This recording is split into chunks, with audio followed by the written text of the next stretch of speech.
Hello and welcome to Immersive Realms. I am your GM and your host for tonight, Andy JMC, and this is my lovely players. Say hello, players. Hello, players. Hello, players. I'm giving you the gig. This is my homebrew world and campaign Ersia, as it is known. Just a couple of announcements, essentially. This will be on video format, so we will be releasing this. Ignore him. We will be releasing this bi-weekly, just so you know. So tune in 2 weeks' time. This is the second session. So go and check out our previous video. Go like, comment, and subscribe. Comment anything you want, really, or just comment on what's happened. Just so you know, this is a soft reboot. So when you do watch this back, there will be a few things carried on, but there is a big recap on session 1, so you can go and watch this. But otherwise, I believe that's really about it. Roughly when this is releasing, we should be going to Comic-Con Edinburgh, a few of us here, so come and join us there. You can come and see. We might have goodie bags, we might not. Just come and check us out. You will see me kicking around. I am trying to make a big sign that has Immersive Realms on it, that I will be wearing stupidly, so you can pinpoint me anywhere. Otherwise, come join us on the Discord and the link tree, which will be linked below. And of course, comment, like, and subscribe on this post itself as well. But otherwise, I believe that is all I have for announcements. Anybody else got anything they wish to pitch in? No? Alright. I apologise for turning my camera off and back on again. Yeah, that's the second Do time. we have anything to announce? No. No, nothing yet. No. Future sales might have things to announce, but right now... Yeah, but this is future sales. This is like 5 weeks in ahead. Future sales. And how the fuck are we going to know what we're going to announce in 5 weeks' time? I take no responsibility for future Scar. He's a problem and a danger. I am pregnant at now time of watching. It's mine. That would make sense. That would make sense. Yeah. That would make sense. Anyways, let's go into the recap of last session, please. As I said before, we did soft reboot this. So our party has came from a few challenges and adventures that they were on before. Our party being, the original party, being our very own Revan, Keros, and Violin. They came through. The other two players did leave, and like I said before, we wish them well. However, the session began in a small town called Kerrol. Our original members were asleep in a tavern known as the White Owl's Inn. Two of our members, our new players that we have at the table, were walking towards the town of Kerrol. A loud explosion came through with blinding white light, piercing through the night and disrupting the sleepy town at the moment. As it sent shockwaves through the inn, here our party realised that the actual building itself was collapsing in towards the centre. Quickly acting, they found a way out, trying to help anyone they could as they went out. It was here that our two new characters ran in and literally ran into the building to help anybody that they could. Violet tried to move a man but could not find the right strength to actually pull him out until Kaelin came flying in and managed to get him out and help Violet secure the person so they could run out safely. Violin ensured that others managed to make it out, as well as Revan, who helped somebody with lay on hands and heal them who was gravely injured in the collapsing of the White Owl's Inn itself. Keros used a bit of magic that is technically banned, but managed to hold up the tavern. I don't think anybody would complain. Held up the tavern for a little longer before it completely collapsed into dust. With the sight of the tavern itself being complete dust, Keros managed to pull out some jewellery, 75 gold's worth, and give that to the owners, Isabella and Mer. With the inn being its rubble and the town being quite distraught, as this was a focus, a hub of the town, it was brought up that maybe the party should move on quickly before it was pinned on them. Kaelin had already started walking towards the next town, Rassalen, but the others decided to catch up, call them in, and started walk together, as that was all of their goal, is to go towards Rassalen. They had walked for quite a few hours and decided, no, it was time to pitch up tent and actually take a bit of time to rest. Here, sanctuary was brought up from Revan's little statue that he managed to acquire, sorry. And through the night, Revan and Violin went out on Revan's accord. He cast a zone of truth in a circle and asked Violin to step in. Violin at first was hesitant, but decided to join and failed his saving throw, so he would have to tell the truth regardless of what was being said. They sparred, with Revan being completely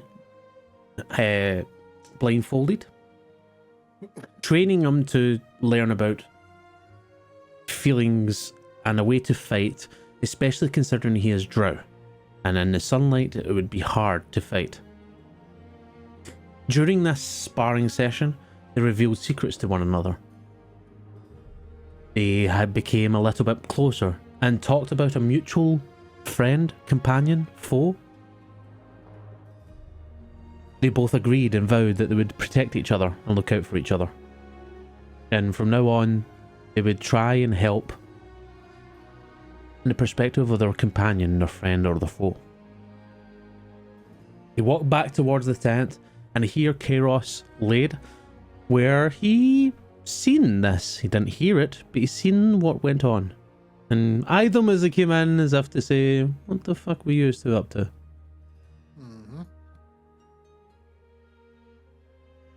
Eventually, the party woke and started walking towards the gates. The last stop before Varalek, as it's known, Rassalen. Here they encountered a man with a fruit cart. He had various fruits from all over the world, but the exotic fruits from Marlsea Islands piqued Kairos's interests, which he bought the Veora fruit, which is the purple We pear. have names for them. Yes. The purple pear, as we referred it to, is now the Veora. And the Orivane, which is the donut fruit, must be known it. They managed to come to an agreement with Kaelin that they would go to the tankards, the Parlo tankards, to meet a friend of Revan's, Parlo Hankfrast himself. A quick bit of catching up together, and Revan paying off his tab, which was a sight to behold. Kaelin then asked where he could find his old commander. Kairos and Revan set off towards the Golden Scarab's hideout, and Violet and Violin decided that we would go and wander the city once everybody was kind of out of sight. To which Violet said she wanted to visit a man called Sylvester. Kaelin pleaded with his old commander to help him, which he agreed, but it would take a few days, possibly weeks, to find out more information for Kaelin. In the meantime, Commander asked him to help him track down a thief known as Malassa, who had stolen the golden dragon scales out of the museum, the scales itself from the legendary Paranthus. And that is where we left off, and we lost our very own Revan. He disappeared into the darkness and Again. spinning squares. So we go towards the two members who decided to walk out after a brief conversation and said that they wanted to go and visit a man called Sylvester. They don't know exactly where he is. But Violet and Violin, what would you like to do as you go out of Parlo Tankards, go out into the city? Where would you like to go? Who would you like to try and speak to try and find Sylvester? I'll probably just like turn to Violet and say, "Do you know as this Sylvester can be found?" No, not exactly. Ah, I was just given his name. fantastic.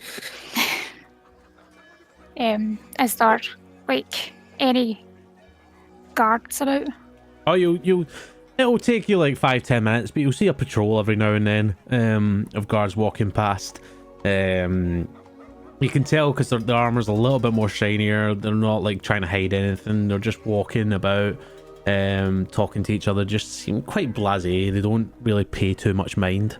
They're obviously just generally just two people who are just walking. Who just can't be bothered with their shift. Want to get back, eat something.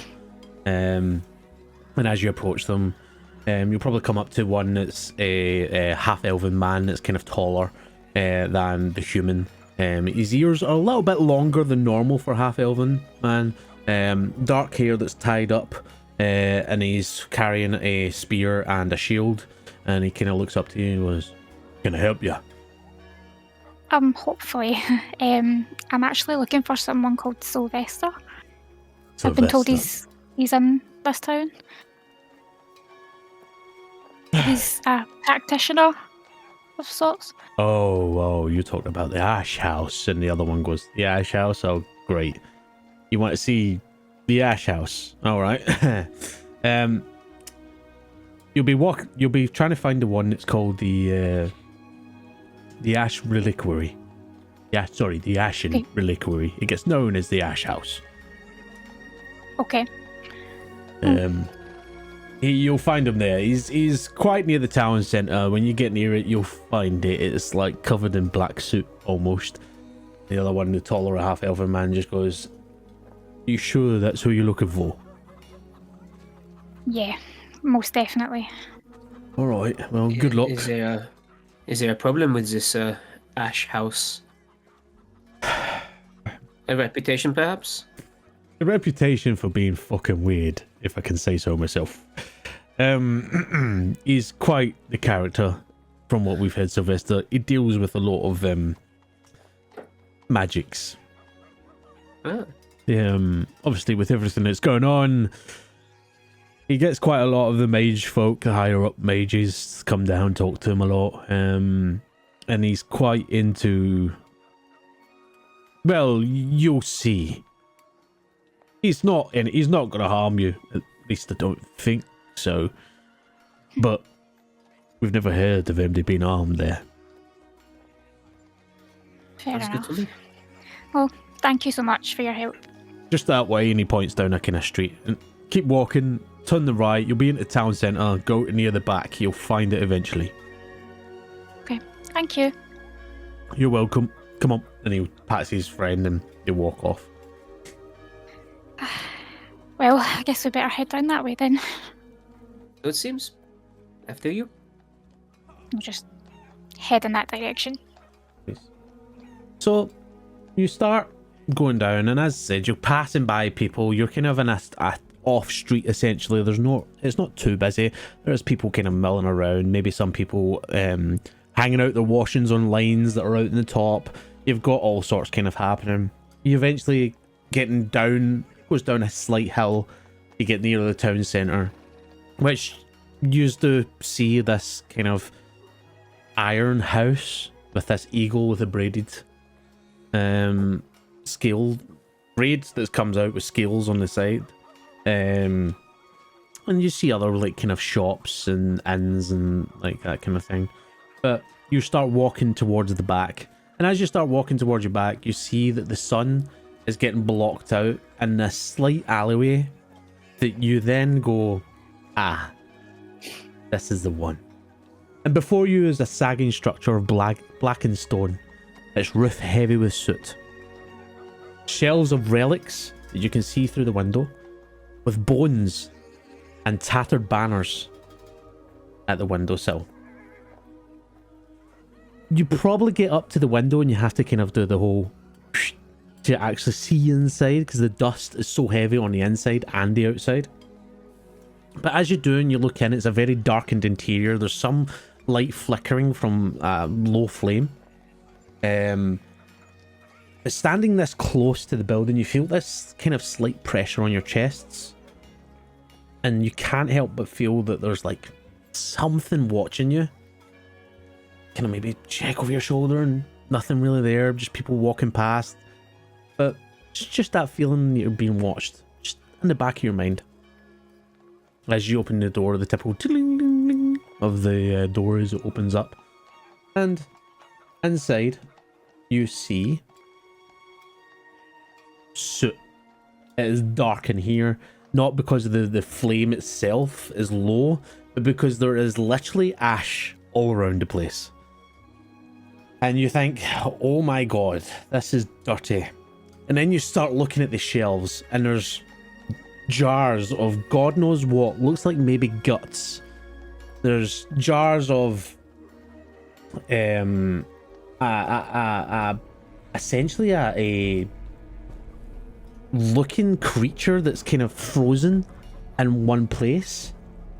You see daggers with all sorts of diamonds that go up them. You see a number of different books, tomes that look like they've been around from the creation of the world itself. Pages are falling out. It just seems very... I need to turn this down because this is blasting in my ear. 2 seconds. There we go. It seems very dark. Whether or not that's intentional or not. But this man is apparently supposed to deal with the cursed objects. And before you actually see this young... give me one wee second. Where is she? Yes, you see this young halfling woman. Colourful attire. This beautiful yellow dress. Wearing a nice pink hat. And she looks like she is the sunshine of this place. You could swear that the light comes off of her and not the flames to the side. She looks out of sorts in this shop.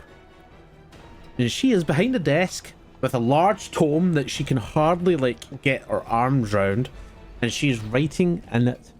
And she looks up as the bell goes. Oh, hello, darlings. Hello. Welcome on in. Welcome to the Ashen Reliquary. What can I do for you? Just kind of looking a bit like, wow. And then just gonna say, is Sylvester available? Sylvester. Give me a second, I'll go check. He's usually quite busy. I don't know if he will be. Is there anything in particular? Did you drop an item off? Do you need an item? Do you... I don't know. He does all sorts nowadays. I was hoping to pick his brain about something, actually. But she goes, Sylvester, he's normally quite busy, darling. Okay, give me a second, I'll see. And then she jumps down from a wee stool and scooters into the back, and she goes behind a curtain and disappears into the back. You hear slight conversation in the background. Is there anything that you two would like to be doing as she's doing this? Whilst that's happening, can I just run a finger along a very sooty shelf and smell? Is it wood ash, metallic smelling? What's this ash smelling like? If that makes sense. It smells like wood ash, essentially, as if something's been burnt down, and this is the remnants of it. Right when they do the whole thing, we sort of rubs it. Can I just take a wee walk around and look at things that are on shelves and stuff? So I'll give you a couple of items that you come across. The first one, loot! The first one that you come across is got a wee placard up against it, and it's called the Ash Glass Vials.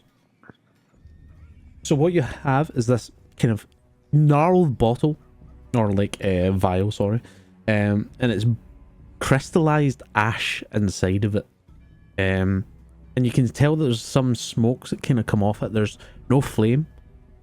There's some smoke that's coming off it that kind of dissipates within the vial itself and then reappears again.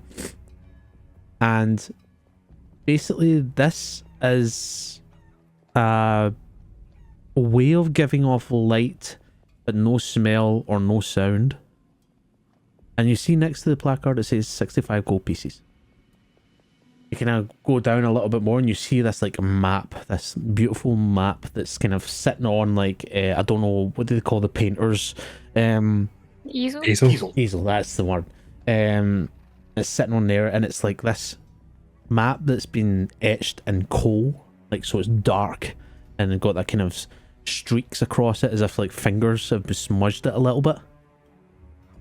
And this has got a placard next to it that says just literally coal etched map, magical, 200 gold pieces. What the fuck? Do I recognise, is it a map of where we currently are, or? I would say that you're looking at it and you look up and you see that it looks like it's a map of the wall in front of you and beyond. Okay. And then you go to Strange. a higher up, a kind of up on a shelf that catches your eye. This mask that's half broken with pieces that are out. It's porcelain type. It's painted. And where the mouth is like these kind of teeth that sit out. That kind of sit out like a kind of forward. And next to it is the ashen mask. And it is 250 gold pieces. And as you're like looking at that, and sorry, starting to that, you hear the conversation dying down. I'll let you have your RP piece. Go for it. They suddenly found a theme and ran with it. Certainly seems like it. Are you a pyromaniac by any chance? No. Cool. Are you? Cool. No, not for me. Good. Okay. Good to know. Shoulders lax a little bit. You hear the shing as the sword goes back in the hill. And just at that, you hear the curtain open up again from the back. And this time, a man steps out. This elven man, long ears that kind of start drooping to the sides. He's got a white beard that only covers part of his face. He's not got the mutton chops or anything, or the kind of connection up to the sideburns. And it sits relatively small in a sense of like general beards that else can grow. He's got white hair, completely, everything is completely white. The eyebrows sit low, and he's wearing this darkened suit covered in some areas smudged blue robe that has runes that are up the seams of the robe. None of them look active. It just look like they're etched in for what you presume is just style patterns. But he walks over to the desk and goes, "Hello, my name is Sylvester. What can I do for you?" Well, I was kind of hoping that you could help me with something. "I can smell dark magics from both of you," as he looks both of you. "What do you have for me?" We'll just look at Violin for a second and then look back at him and go, well, and she's going to remove one of her gloves and she's going to hold up her hand and say, "What can you tell me about this?" And what you'll see is dark tendrils of shadow coiling around her arm, round her wrist, going through her fingers. You see this man he looks quite angry at most times. Like, he looks like he just can't be bothered with the world. When he starts seeing that, you see a slight flicker of a smile. "Interesting. That is where I smell the magic from." And then he puts his hand out to let you place your hand on his. Hesitate for a second before placing my hand on top of his. His long, elongated type fingers, maybe more so than what an elf should have, kind of curls around your hand, and he inspects your hand and moves it around. "And tell me, how did you get this? When did you get this? Did you touch an object? Was it something you done? Was it a ritual?" It was a few years ago. And I don't know how it happened. It just one day it was there. But it's not there all the time. It kind of fades and then comes back again. Well, that is interesting. So you're saying that you do not have any recollection of how it activated or where it came from? None. Were you a child? An adult? Getting into adulthood, yeah. Do you practice any sort of rituals, any sort of magics at all? At this moment, she's gonna reach into here and pull out her sorcery seal. Could you activate it for me? Sure. And she'll activate it. So, Violet, as you're standing watching this conversation, you see her pull out this seal, and the seal's like this kind of star. You can make out like the aspects of a star, and in the center is this kind of red blood vial, something that you've seen before. And as she activates this, as she imbues her magic into it, this kind of blood starts to glow, and then the star itself, almost like the blood's seeping out into the star, starts to glow. And as it does, he goes, "You can put that away now, thank you. There is many people who come here and try to pretend they are a sorcerer." I'm going to put it away. Can I quickly just whilst that's happening, just sorry to interrupt there, can I see if that's a religious symbol or a magic symbol to Violin's knowledge? You know this, because Azadilla had one. It's a sorcerer's seal. Oh fuck! Thank you. Sorry, it is. Sorry. Yes. Yes, thank you. My It's a apologies. sorcerer's seal where sorcerers can register themselves as sorcerers, and they are the ones that can actively do magic, but they have to prove that with the sorcerer's seal, and only them can activate their own sorcerer's seal. Nobody else can activate it. So that's a ritual that you've seen. You've seen him do it before. Azadilla do it before. Now, obviously, seen Violet doing it. Interesting. Okay, so you do have magic through your blood. Well, I'll be honest with you, I'm not too sure of what it is. Is when you do your magics, when it comes from you, does it appear then? Is it something that randomly appears? It's affected my magic.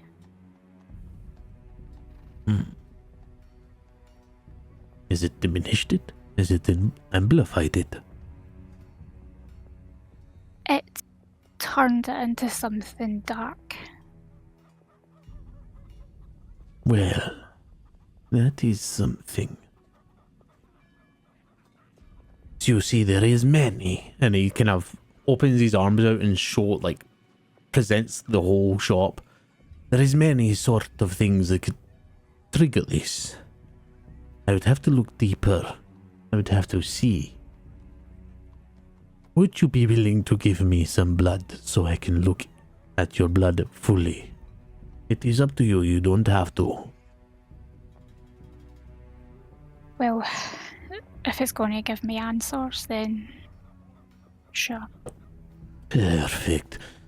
And he turns and he goes, "Jerry, can you get me the bowl and the dagger?" And you, he turns towards Violin. Oui. Do you possess the same similar aspects? No. That I you only could... met this one on the road a few days ago, so no, not from me, my friends. No. So it wasn't contracted. What does your deal Did we then? contacted? Violin's brow just froze a little bit. What is your deal then? Is it something you wish to talk about? I'm just here to escort her. I would like to speak to you once this matter is done. But I wasn't personally going to seek you out until I met this one. Okay. Fair enough. And he turns and you look at Jerry, who's currently trying to pull this Is that the beautiful... halfling girl? Sorry. Yeah, Jerry is trying to pull this ornamental bowl that's beautiful golden with rubies inlaid, these runes up the side, and she manages to get it and bring it down. That's heavy. And then she goes, right, dagger. Oh, and then she goes underneath the desk and pulls out this beautiful dagger, this kind of ebony type handle. Again, runes and carved all the way through it. This beautiful silver blade. that is completely spotless, and it looks gleaming, like you can see your reflection in it, basically. And then she hands it over to Sylvester, who takes it, and he's like, again, elongated fingers as he wraps it round and hands you the hilt, him holding the blade. Take it. Only a little, not a lot. I do not need much. Okay. Just make a wee tiny cut in my palm. He guides your hand over the bowl and gets you to squeeze your hand so some of the blood drops into it. And when a few drops go in, he then reaches over to the side, pulls out like this kind of bag out of nowhere almost, and goes into it and pulls out this beautiful, like, clean, nice, almost lilac cloth, and wraps it round your hand, and then lets you. Sorry, I keep interjecting. Whilst he's doing that, just out of curiosity again, see, like, his fingernails and his fingertips, are they like ash black and stained, or? No, he's Alright, clean okay. apart from the stuff that he's got on. I'm just trying to piece it. Okay, that's fine. No, he's pretty clean apart from the clothes, the robe that he's got on. There's kind of like some smudges, but otherwise seems fine. Apart from looks like a dour bastard essentially, but that is what it is. He takes the bowl and picks it up, and he walks towards a desk and he sets it down. And he puts his hands over it. He's like, again, he's elongated fingers almost touching the bowl, but like sitting just above it. And he starts saying an incantation none of you recognize. And the blood starts swirling a little, and then picks up and swirls around and then drops. And he just looks at it for 5-10 seconds. Well, that is interesting indeed. It seems it is tied to your sorcerer's blood. I cannot determine what it is without investigating further. How long are you in Rassalen? I'm not sure, but what I can do is I can come back here before we leave. If you make it a day or so, then I should be able to look into it a little further and give you some information. It seems it is attached to your blood. It doesn't seem as if it is attached to your magic, if you get me. Yeah. One thing I did notice though is it started happening around the time the issue with magic started.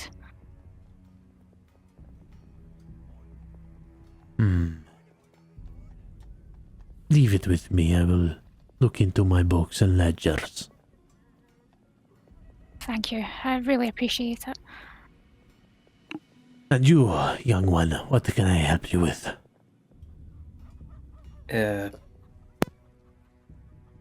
I might actually be here to both simultaneously deliver some good news and bad news for you. So my apologies in advance. And I'll rummage through my backpack, and I'll pull out what we've established as the locker of this guy called Connor. I'll also pull out, and I'll sort of gently rest. Before I put it down, I'll wipe some of the ash off the table first, just a little bit, and put the locket down facing towards him on the clear spot, just wiped away. He looks at it. Looks at you expectantly. Do you know who this belonged to? Am I supposed to? Maybe. Connor? Does that name ring a bell to you, my friend? Connor. Looks towards Jerry, and Jerry turns to him and goes, he was the one who was supposed to come and deliver something to you, wasn't it? He was from the Literary Institute or something, wasn't he? Was he? And you see him go, ah, yes, I think he was supposed to come. Is he dead? Quite. Interesting. And The package he was supposed to deliver. With my companions. I don't have it here. I wasn't expecting to come see you today. At all, as I say. Didn't know you were here.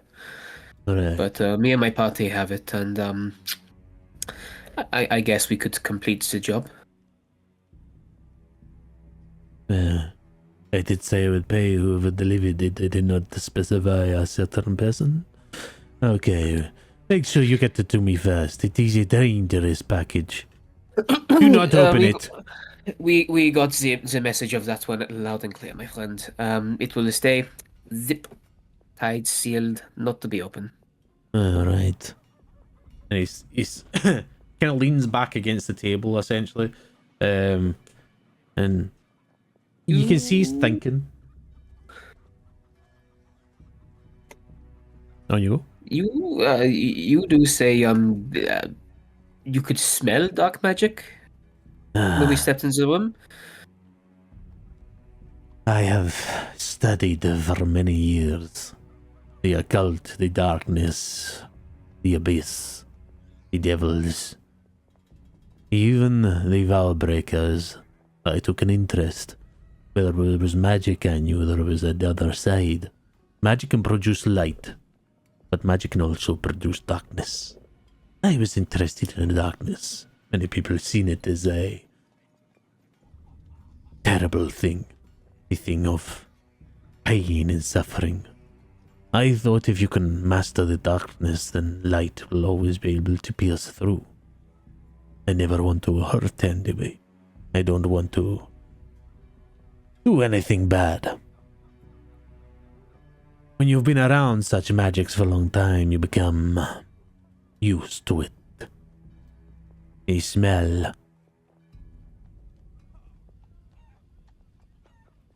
What is it you sense in me then? I don't. I just smell it off you. It could be an item, it could be you, it could be anything you have. Have you recently been to the abyss or the darkness, or have you dealt with necromancers or anything of the sort? There's Valen just pauses for a long time. How about I make you an offer? Mm-hmm. What do you know about the Tri-Spires in your research? Oh, the Tri-Spires. Well, they are supposed to be where the gods, the original ones, the three, the unknown trio as they are known, were supposed to land on this planet. This little rock. And it responded. Some people believe they were the ones who erected the Tri-Spires. Either way, they reach towards the sky. Runes are across them. A story, a spell. No one knows. We cannot get close enough because Isilhill looks after it. They do not let me near it. I have tried for many years. But what I can tell you is that whatever those glyphs say or show off will unlock the secrets of the divine.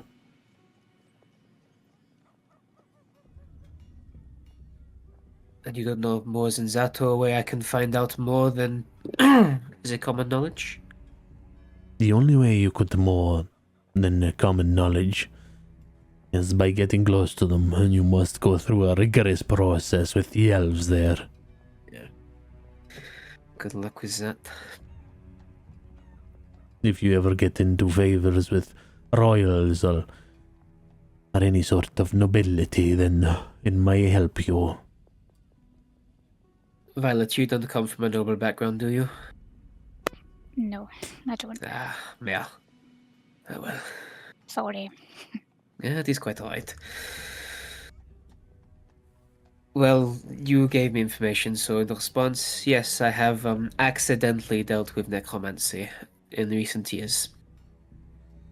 Right. Yourself, dabble. I'll drop Mask of Many Faces and just let the sunken features, the grayer, pale skin come out. Not by me, no. I woke up. Why is today getting stranger? I have been around strange things, but first you, and he points towards Violet, and now you, and Bah. It is all too much. It is yeah. so you just woke up. What? Do you remember your previous life? Very much so. How long? Year, two. It's been a while. I don't know the specifics. It's been a period of time. Did you promise something to someone unfulfilled? Maybe Uh, I promised people a round of drinks on my last day on Earth. Well, what I thought was my last day. not powerful enough to keep you going to now. Told a lie that I shouldn't have told to someone very powerful. I don't know. I was killed by a monster and I woke up. There was a period of rest where I felt peace. But I randomly woke up in a tomb. You felt peace, which is good. The fact that you felt peace means that you did not go to the other side where you do not want to be. Alright, if you wish to know more, I would need probably your blood. Do you still have blood? Have you been dead for so long you don't have blood? Ooh. My friend, that is a... ooh. I think we established that when I got hit with the arrows, I didn't bleed, did I? It was more just... Not much. Like, I could... Echo. If we, cut my toe, I could try to squeeze something out with gravity's aid. maybe not. Sorry. Interesting. You will probably need to find the person that is keeping you alive. Fair. Well, I hope this...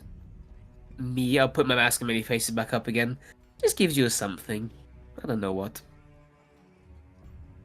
Puzzles to solve. Be careful using magic. I presume you're not a sorcerer. No. But that is why I like to hide my face now, because I'm sure people would see me and go, bit strange. The magic world is going to get a little bit more intense. They are going to it crack just ended. down. Did Discord die there? Was it just No. us? Just you. All good. Just us? Right, okay.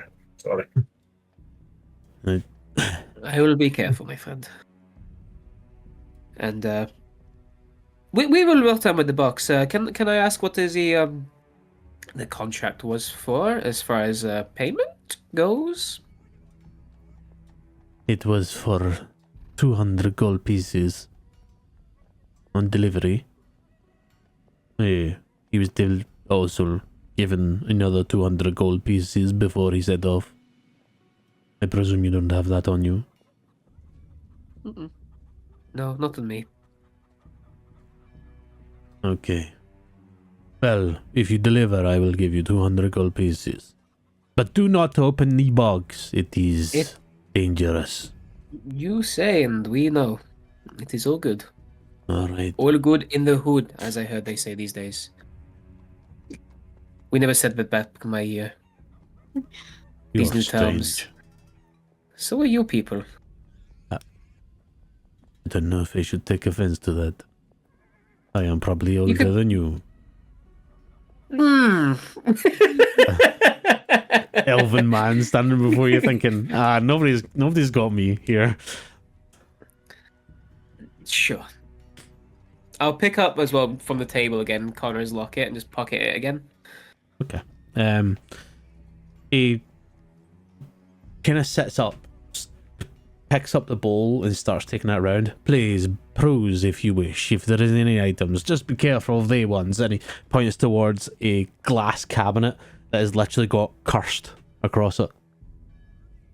And then Fantastic. walks behind the curtain and disappears. Jerry's just smiling, just looking at you two. Aren't you too interesting?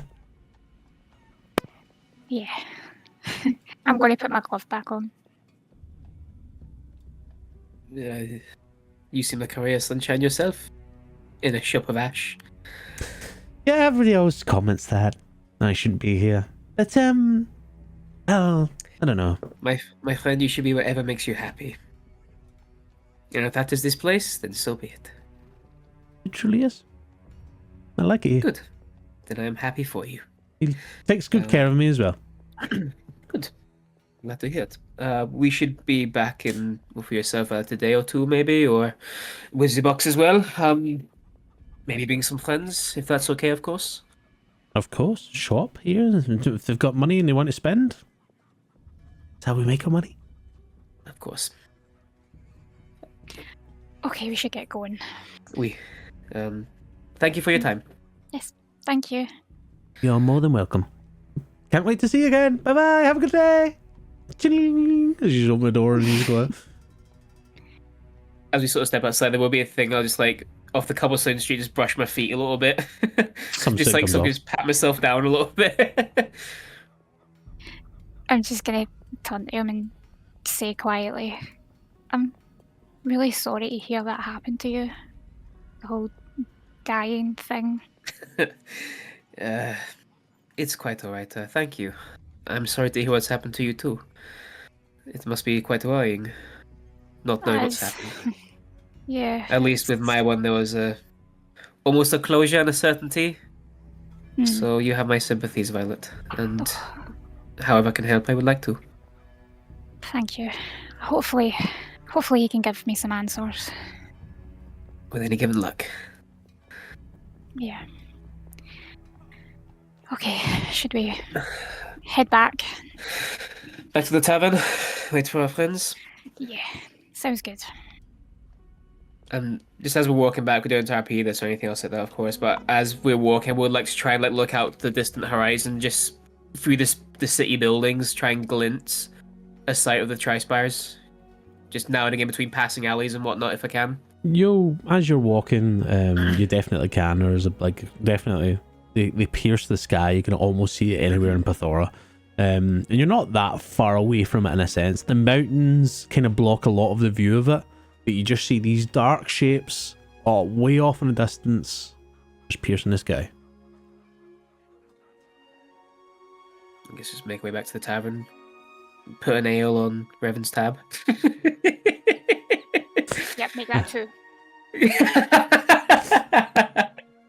Pearl laughs and gives you your tankards. Thank you. We will move away from you guys as you enter, and I'll say, Kaelin, you'll probably catch up with them. You'll probably come in just probably before they actually arrive. You probably watch them arrive in as you're sitting to the table, so it's up to yourself if you want to do anything with them as they're kind of sitting down getting drinks and making themselves comfortable.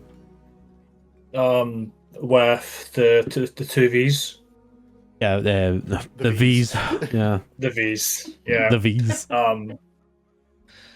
Yeah, I don't think I'll have any sort of interaction with them. I'll probably just try and sit at the bar or sit in the tavern area and try and anybody that comes in, female or male, I'll try and look to see what sort of weapons they have, maybe holstered on, and look for that specific item, which was the rapier with the red handle guard and silver design. Yeah.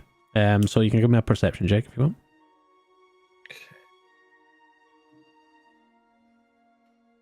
Oh, it's very good. That's 22. At the current moment, you don't see it at all. People coming in generally don't really have weapons on them too much. You maybe see a dagger here or there, but most of these people that are coming in are maybe people just coming off of a shift and working whatever they're doing. You maybe see, like I said, a dagger. You might see somebody come in with like a sword to their side, and you're kind of like, "Oh, is that a rapier?" And then you're like, "Oh, no, it's just a short sword." So right now, at the moment, you don't see anything. Yeah, I'll just continue to scout the area out, and I'll wait for everyone to come back before I say anything. Okay. Then I'll pull away from the tavern, Parlos Tankards, and I will tune into Revan and Keros as you make your way towards the Scarab's Roost, as is known. Revan, you obviously know where this is, so you're already guiding Keros through the streets. And you go to kind of the more northern side of the city, where it's like up a hill almost, like a little bit more up a hill.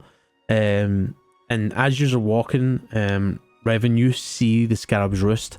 Now, it looks like a derelict building, like a kind of almost like a factory, essentially. But it's long, like the windows are boarded up. There's some like cracks on the walls and stuff, and it sits a little bit higher than the rest of the buildings that's around, giving you guys a good viewpoint. Generally, you use this to see the main gate, and see any kind of caravans or loot or anything that comes in, so you keep track of, oh, we can maybe steal stuff from there, or we can maybe do something with them. But as you're walking up, you start to notice that the city gets a little bit less denser. There's not many people around here. This is the quieter side of town. And eventually you get towards the door, the secret door, essentially, the kind of door that kind of leads you towards the basement, Revan, and I'll let you take it from there. I'll just knock. Takes a minute, 2 minutes, nothing happens. Then I walk in. You go in, and you go down the kind of steps, and this time there's another door there, and this is the door you knock. It's been a while. Okay. Yeah. I had to do that Then I too. knock that one. You had to do that. Here's me thinking, fuck, did they run through like a secret knock or something with their password? No. I knock on the actual door. And this time you hear a little bit of movement, and you hear the bolts, and you see the viewpoint open up, and the large face of Gramath Kulikanti, a Goliath guard, this large man, beard, that's like braided. He's got like darker skin, tattoos that are kind of more, I would say, more along the lines of like Viking, if you look at our world, where they're more runic in nature. He's got a big scar across his like kind of left hand shoulder, and he's got a scar across his throat, and he just, and you remember, Revan, he doesn't have a tongue. Here's the Chikara. Just expect me. He shuts the viewpoint, and then you hear the door as he opens it, and he just goes, Can I speak tongueless? nope, you don't know Oh, what. okay. You have no idea what Gramath said, and you've never have. Oh, thanks, big guy. Hero's a great help. I'll just pat him on the shoulder and walk by him. And if he pointed a direction, I'll just maybe head towards it. He But stops Keros. Hmm? This large arm just Oh. right out in front of you, Keros, and he turns to you, Revan. he's cool. Don't worry. He's bit of a pirate lord. Karis just shoots you a look. He pulls back the arm, and this, like, towering over you, Keros, and he's just staring into your soul as he lets you Yeah. pass by. Give him a nod from under the cloak hood and follow on from Revan. And you remember that this place has like almost like a tavern feel underneath. There's like a kind of L shape with a large table off to the kind of end, this round circle, and the private office of Oric, the leader of the Golden Scarabs, is off to the left. There's really nobody around at the moment. Kind of, you're probably like 3-4 o'clock at the moment. The place starts coming live more evening time. They're off doing whatever they're doing, scouting, sleeping, who knows. The sleeping quarters is kind of upstairs, and you don't really hear any movement. But you're just kind of there until you hear movement in Oryx's office. Well,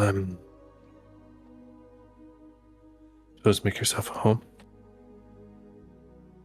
I don't know where Chigara is, but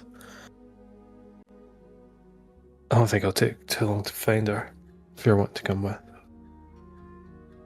Please do. You know, I didn't know there was other drow settlements. That's the whole continent of ours until I came here. Seems like something you ought to know, surely. Almahel is very isolated. It's just one city, one people seemingly. So, my house doesn't carry as much weight with the drow here as it would with people from Almahel. I see what you mean. Used to growing up in insular places myself, so I know how it can be. Especially finding your way in a new place. Just bear in mind, Chikara's a woman, and in our societies, that means you're so far beneath her in the pecking order.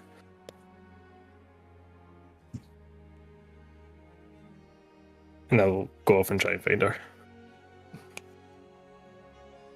And so, do you say there was? Did you say that there was a bar? There is a bar, and you see Is it? nobody at it. Karis gives the bar a wistful look and settles down in a chair. Settle down in this kind of chair that's kind of got the large table beside you.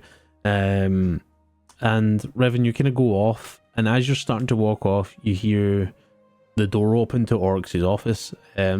Oryx, this half-orc man, who has dark hair that's kind of ponytailed up a little bit. His tusks come out, and he's got like a tiny set of other tusks that's coming out as well.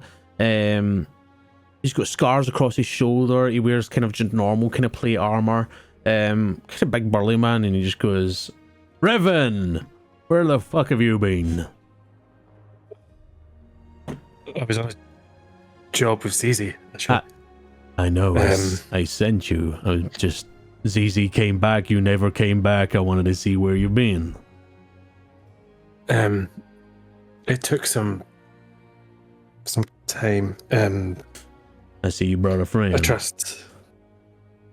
This is well, I'll let him introduce himself. You trust it quietly to you? Do you trust him? Yeah. You saved my life.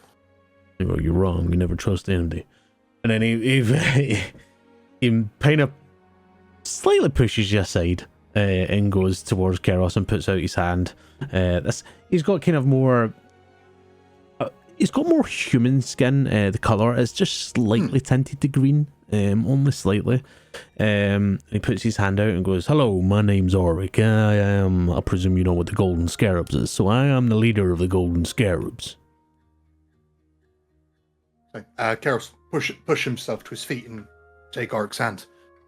Karos, pleasure.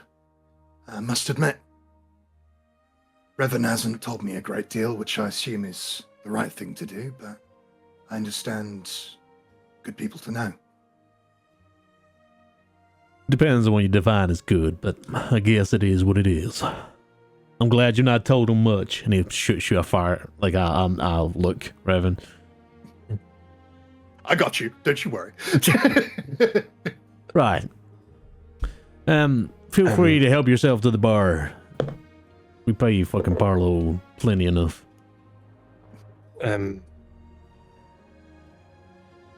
Did Zizi debrief you then? Was this man with you? Actually, I think he was. He said about it, no offense. A fishman was with you. Sorry, Karos. Don't mean in any sort of way. He None just taken. tried to describe to fell over his words and eventually came out with fishman. I think it might be better if we go in the office. Karos, you can join if you want. It seems like you were part of this shit anyways. Be a pleasure. I'm going to I'm just going to pause by the bar quickly, just so I point between them. Drink. I'm all right. Yeah, grab some of the dwarfish stuff. I'm guessing like big, like black clay bottles behind the Yeah. bar. There's all sorts. Yeah. I just hoik one of the clay bottles and then 2 mugs, and follow on into the office. You go in, and the office is quite simple. There's not a lot. There's a big table, big kind of chair, few chairs around it. Not a lot in this office. He just uses it as more of a place to just kind of be out the way. And he sits down in his big chair and he kind of motions towards the other chairs. And then he puts his feet up and lines back and just goes, "Alright, well, Zizi told me that this item that we were looking for that I sent you to for was a black shard of sorts and it exploded." Yeah. And I'll go into just like my pocket, pull out the handkerchief that has the shards of the shard. Alright, Looks well, like it's rendered it in there, but not much use to us now. What, he told me about he got captured, you two saved his life. yeah, we went after him. It was a bit of a situation we were a little bit unprepared for, but Something about Big just, Boom. That was fucking weird. He couldn't describe it to me, he just said it was a large fucking boom. That's actually part of the reason I asked Revan to bring me to meet you. If you wouldn't mind, he sort of holds like one hand up in the universal sign of like, I'm not gonna fucking do anything. You see That'd him be really slightly stupid set up. to do. Yeah, he seems slightly Yeah. set up, and then just kind of relaxes more. It just pushes back the hem of his coat, draws the pistol from behind his back, flips it around to the barrel, and places it down on the table. Now, I'll be honest with you, I don't have a fucking clue what that is. There's rumors about a new kind of weapon in town. Sure, and not this town, I suppose, but people are using it. I hear the pirates are quite fond of it. And he picks it up, and he just gently turns it around, looks at it, and hands it back to you. Yeah. I don't know much about it. You might be better talking to your sailor friends. Noted. Issue is, this thing's what you might consider miniature cannon. Powered by black powder, same as cannon fire, but finer, purer. Interesting. Very, very heavily controlled. There's rumors that there was a heist or something before, and that's where these came from. There's only a few about. Not a lot in town. Heist. Yeah, apparently you pirates. As far as I'm concerned, that's what ZZ told me you are, Karos. Anyways, apparently a ship, pirates, try to take a heist on. Valuable loot, you know what like you are, you all chase the shiny stuff. Oh, hello Lola. Let me just move you around. Sorry. In the middle of a important meeting there. Right. But, apparently the heist went kind of sideways, and some of this stuff, these weapons, came out from it. Now, from there was arrest made, the captain of the ship disappeared. That's all about I don't know. Like I said, you're probably better talking to your your sailor friends. They'll probably know a lot more about the wind. Don't suppose you got the name of that captain? Yeah. I just remember there was Amber Storm or something of sort. Not sure exactly what it was. Keep that in mind. Thank you. You'll, One more breeze to chase. yeah, you'll probably better go to the Gull and Gaff. The tavern on the docks up on the north side. It's fucking cold. But Gull and Gaff will be where your kind of vibe will be.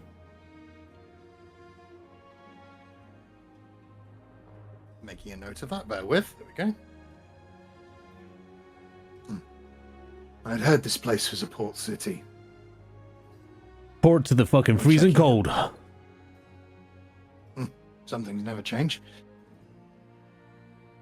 But ZZ probably around later if you want to catch up on him. He told me about a bard you guys fought and all that left quite hurriedly.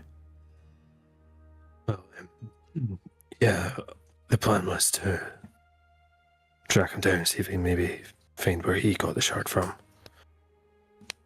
Now, I didn't know his name, but apparently Urandel was his name.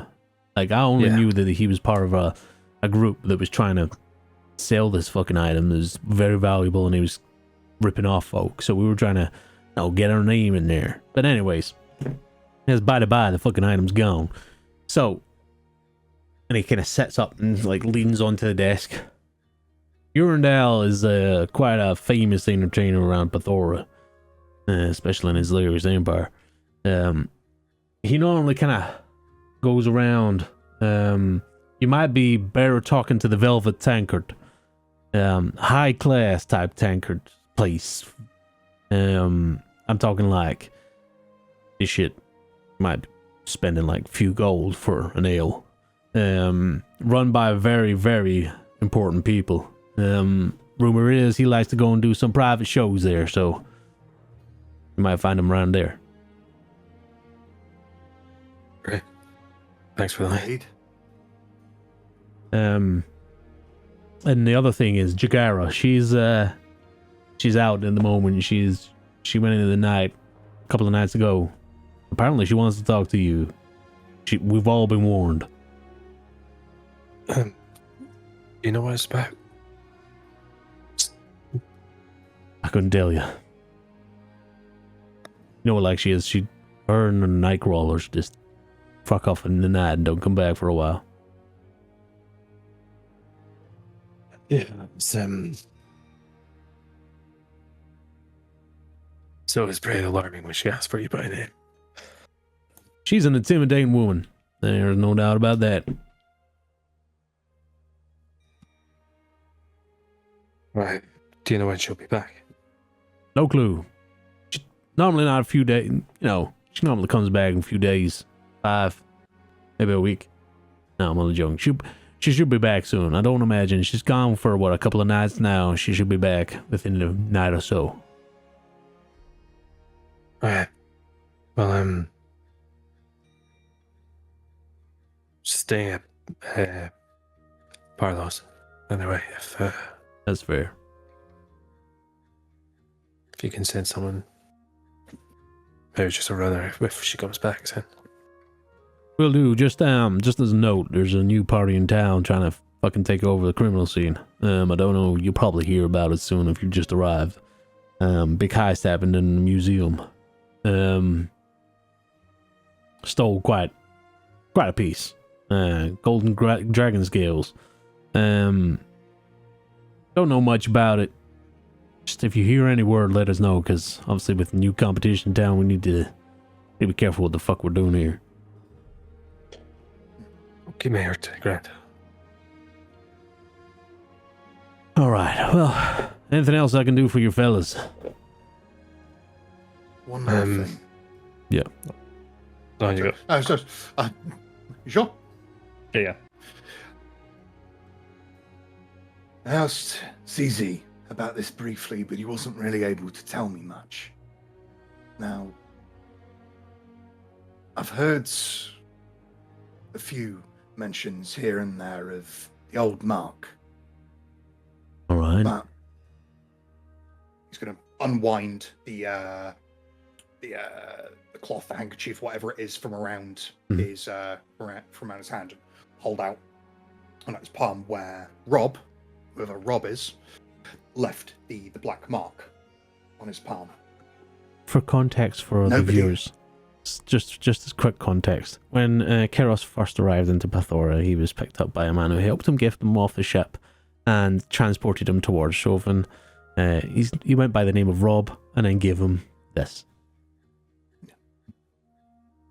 Nobody I've come across as of yet has been able to tell me anything about this. The way the man acted, sense it's significant. Sees he didn't like the look of it. He looks at your hand and you can see that he kind of like is like, oh shit. Alright.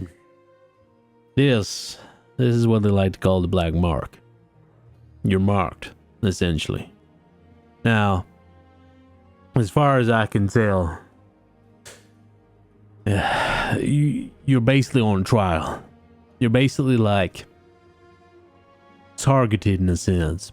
There's plenty of old mark around. Some that you know you'll be able to spot a mile away. Some people are very unassuming. I'm talking like easy nobility or part of this. They're the biggest criminal organization probably across Ersia. Definitely in Pathora.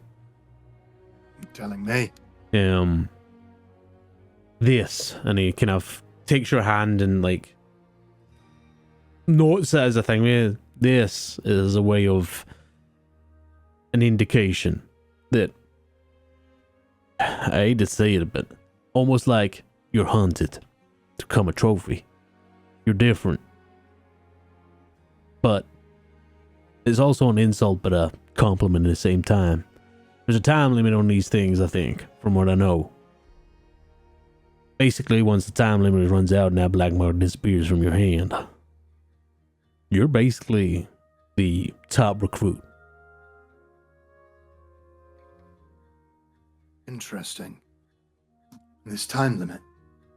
Any word on how long it is? There's all sorts of legends. Weeks, months, years. Who the fuck knows? Never seen one. I'll be honest, you're the first person I've ever seen with it. In that case, probably best to keep it hidden for now. Probably so. If you get friendly with any sort of black mark, or sorry, old mark, bloody.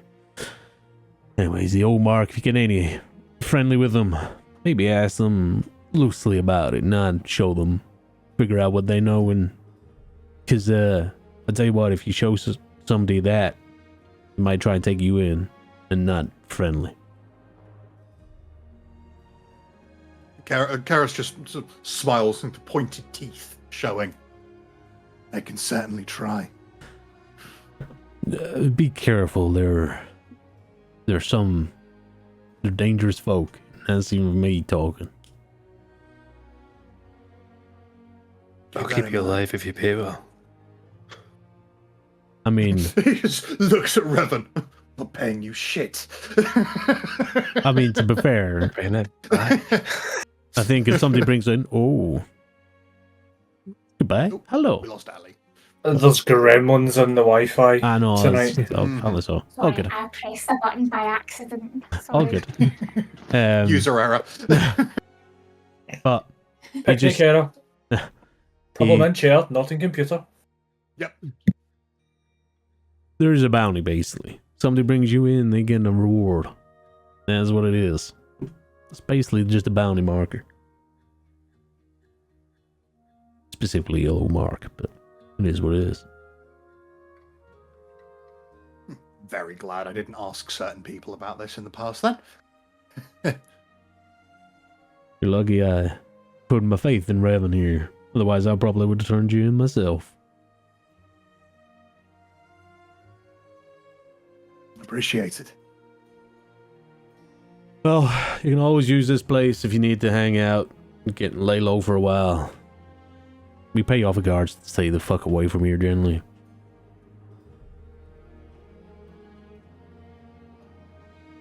Don't suppose there's any work needs doing for you at the moment. Not right now. It's drying up. A lot of places are shutting up shop and being a lot more restrictive, more guards kicking around because of this fucking new party in town. The sooner we can fix that, then the more we can get back onto what we're good at. I Those scratch your back, you was, scratch mine. This new syndicate Mm-hmm. is maybe trying the ire of the guards. I'd say that it's definitely hitched up the profile of criminals here. We generally try and stay on the sweet side of things. I mean, obviously, the Valorag dynasty is right next door, and we generally ship in between whenever we can through the borders. But when you start stealing things from a museum, a public place, and obviously that goes up to higher ups, and all of a sudden there's fucking orders down to the guards to tell them to start looking out for things. So we're a little bit more restrictive. Don't get me wrong, we've always had a good relationship with the guards around here, so they generally leave us alone. They know it's not us. They came to us, though. They came to ask, but it wasn't us, so believe our story for now, I guess.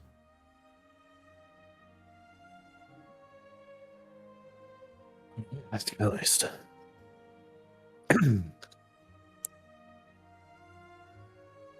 Well, if there's anything else, then guess I don't suppose I'm still getting paid for failing to deliver. I mean, do you want a silver piece? I'll take it. Silver piece for a part of that shard, and he picks up a tiny bit. And he puts a silver piece down on the table. Why the fuck would they go to all that length? Anyways, do what you want. Right, like I said, it's quiet right now. We're more keeping low. Right. I'll look out for ZZ. I'll tell him you've arrived. I'll also tell Jagara if she appears. No, I've never really been scared of folk. I think Jagara is probably on the list of people that I find scary. Yeah. There's too much ambiguity about her. Anyways, well, have a good evening, lads. I guess I'll keep up with you another time. Good seeing you, Yorick. Pleasure.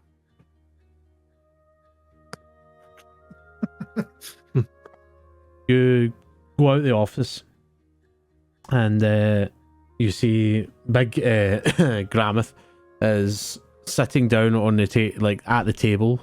You can hear the wood creaking on the weight of it. There's Revan, you would know that there's been bets in the past of they believe the chair's going to explode and when it would explode. It still hasn't happened yet. But he just kind of watches you go out and grunts at you. "Rrr," and then he sees you, Keros, and just goes, "Rrr," and watches you go out. If that falls by winter, I win 200 gold. Wow. So what would you like to do as you exit? I suppose Oric's office, you can stay around there if you want. Probably want to just head back unless you want to do anything here. So there's not really anyone else here, so yeah, not really much call for us to hang around at this point. So yeah, you head on back, essentially. Are you just going to, do you would like to go to the Gull and Gaff, or would you like to go to Warbor's Parallel Tanker for now? I will. It's on my high priority list. Is it easier for you if we go back to the main tank? Obviously, go back to Palos for now. You're my players. You decide what you want to do.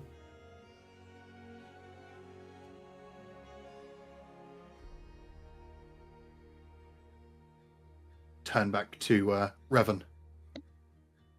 Fancy something stronger? Yeah.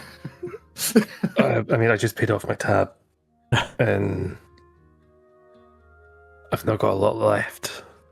So if I can swindle some people, get them into arm wrestles or something like that, maybe earn some money off that way. Easier than you might think. Which way's the port? North. North. I say I'm asking Revan because he's from here. Yeah. You would know. Not from here. I kind of fell here. You live here, yeah. You live here. You would know. You would know where the docks is. Yeah. You've probably been in the Gullen Gaff a few times yourself, but you would know that the docks up there are more kitted out for freezing cold temperatures. The ships have got like metal hulls, like clearing blocks for ice that they ever coming through, literally icebreakers essentially. Because the sea up north does become frozen, ice solid, glaciers, that kind of aspect. You guys start heading towards there. I'll go back to my 3 that's in parallel tankards at the moment. And right now, Kellen, you're kind of on the watch for anybody with a kind of ornate rapier. Violet and Violin. Blah, blah, blah, blah, blah. What are you guys up to at the moment? He's just enjoying your drink. Yeah. But if I look round, can I see Kaelin? Yeah. From where I'm sitting. Just say a violin. Should we invite him over? He's up there by himself. I mean, I'm not going to lie, so the invitation was just like didn't need to be said, but sure, yeah. If it needs a bit more of a direct approach. She's just gonna look over to him and kinda wave.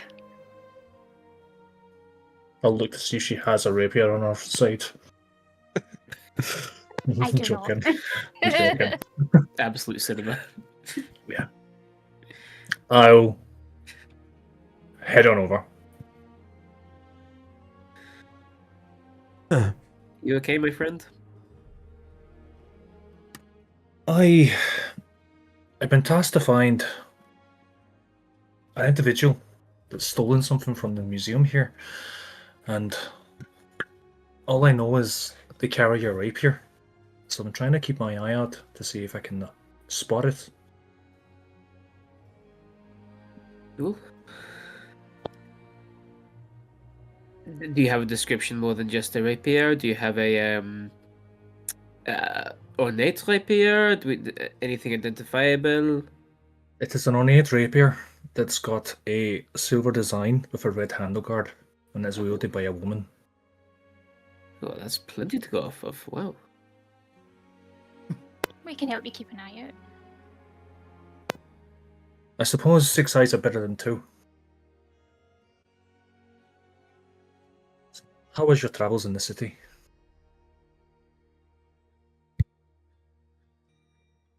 Interesting, to say the least. Great. Better that Sylvester gentleman. If you're going to go there, my recommendation is don't wear white. You will get filthy. I lost the ability to wear white a long time ago. Oh, kid, before I ask, have you put Mask of Many Faces back up, or are you fucking Yes, dead? it is now back to full face again. Flush, boy. It is a good one. We need to go back to his place at some point. But yeah. To be perfectly honest, I don't really want to be in Rassalen for much longer. But I've been tasked to find this individual, and until that task is completed, then no further follow than getting a hold.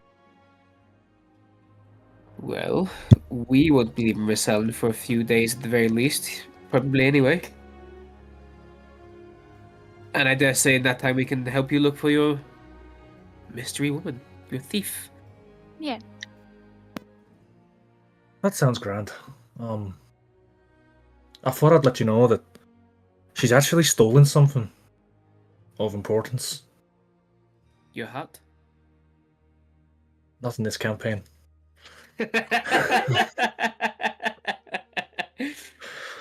Tune in to what did Shadows she- of Fear to find out more. Yeah. What she procured? She's stolen the scales of the dragon. The golden metallic dragon, Parthenis? Paranthis? Parthenax. Let's go. Paranthus. Dovahkiin. Party snacks. Party snacks. Paranthus. Paranthus. Is the Violet, accent okay? can you give me a history check, please? Oh, fuck me. Stats. History, you say? I'm not good at history. Natural 20, I'm good at history. This Oh one my time. god. Woo, And a natural minus 1, 20! Oh. Natural 20 for 19. Okay. So, you remember the name Paranthus. You remember during the Great War, as you knew it, the War of Solace, that the gods tried to call on the dragons to help, and largely the dragons ignored them. Most of the dragons did not give a fuck and was just like, nah, we're done. But Paranthus was one of the ones that answered the call. This large, ancient, golden scaled dragon,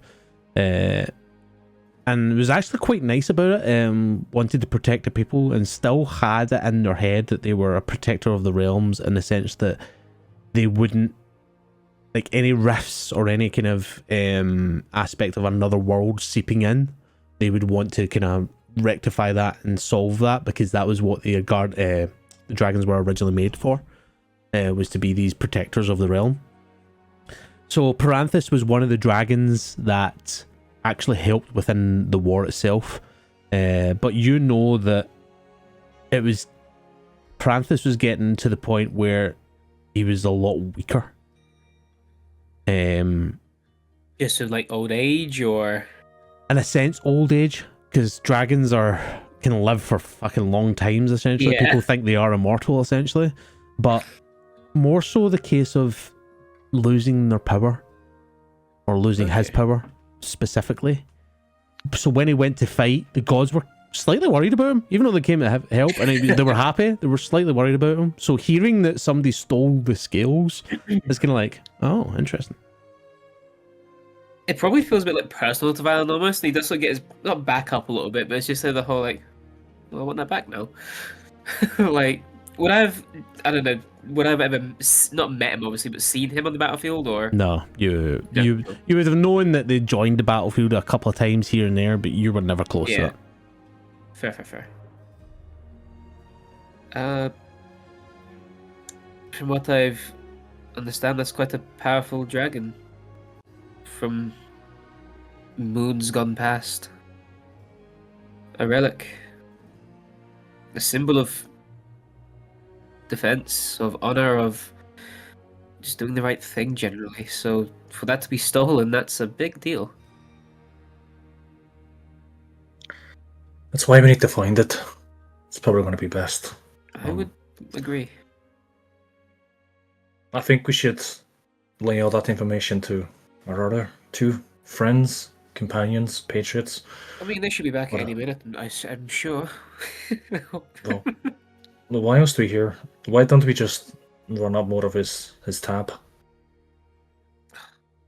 Now you're speaking. Parlo, who boy. just hears, oh, you want more on his tab? More ales? Bottle? Oh, sure. Guys, We Revan better has get to 3 swindling. gold. 3 gold and 1 silver. It's on a tab. You can pay it up monthly, right? Yeah. But I just paid off. That's what you get for splitting the party. So, with that, you guys get another bottle. He brings it out in a kind of tray with glasses. A wee bit more kind of hardy, solid, strong, dwarven kind of whiskey that you guys get. Whether or not you drink it or just continue with ales or whatever's up to yourselves. But we'll pull away from that and we'll go to Keros and Revan walking, and you guys start to feel a wee bit more of the chill as you start getting a little bit more north as that wind, that open air wind just comes through from the docks. And you eventually get to the docks and it's starting to become, you're probably talking like 8 o'clock now or so. It's dark. And the first thing you hear, and Keros, I'll say this, you do know the song, but I have never actually sent you this. Ooh, okay. Do you need to send me it? No, I am going to perform it for you in a moment. Oh! Is it higher bike read? It's higher rank grade. No, not again! I thought it was White Wine Spritzer by that Ned Flanders band. So, coming out of the tavern, let me grab where'd I put it? There, it's there. Right.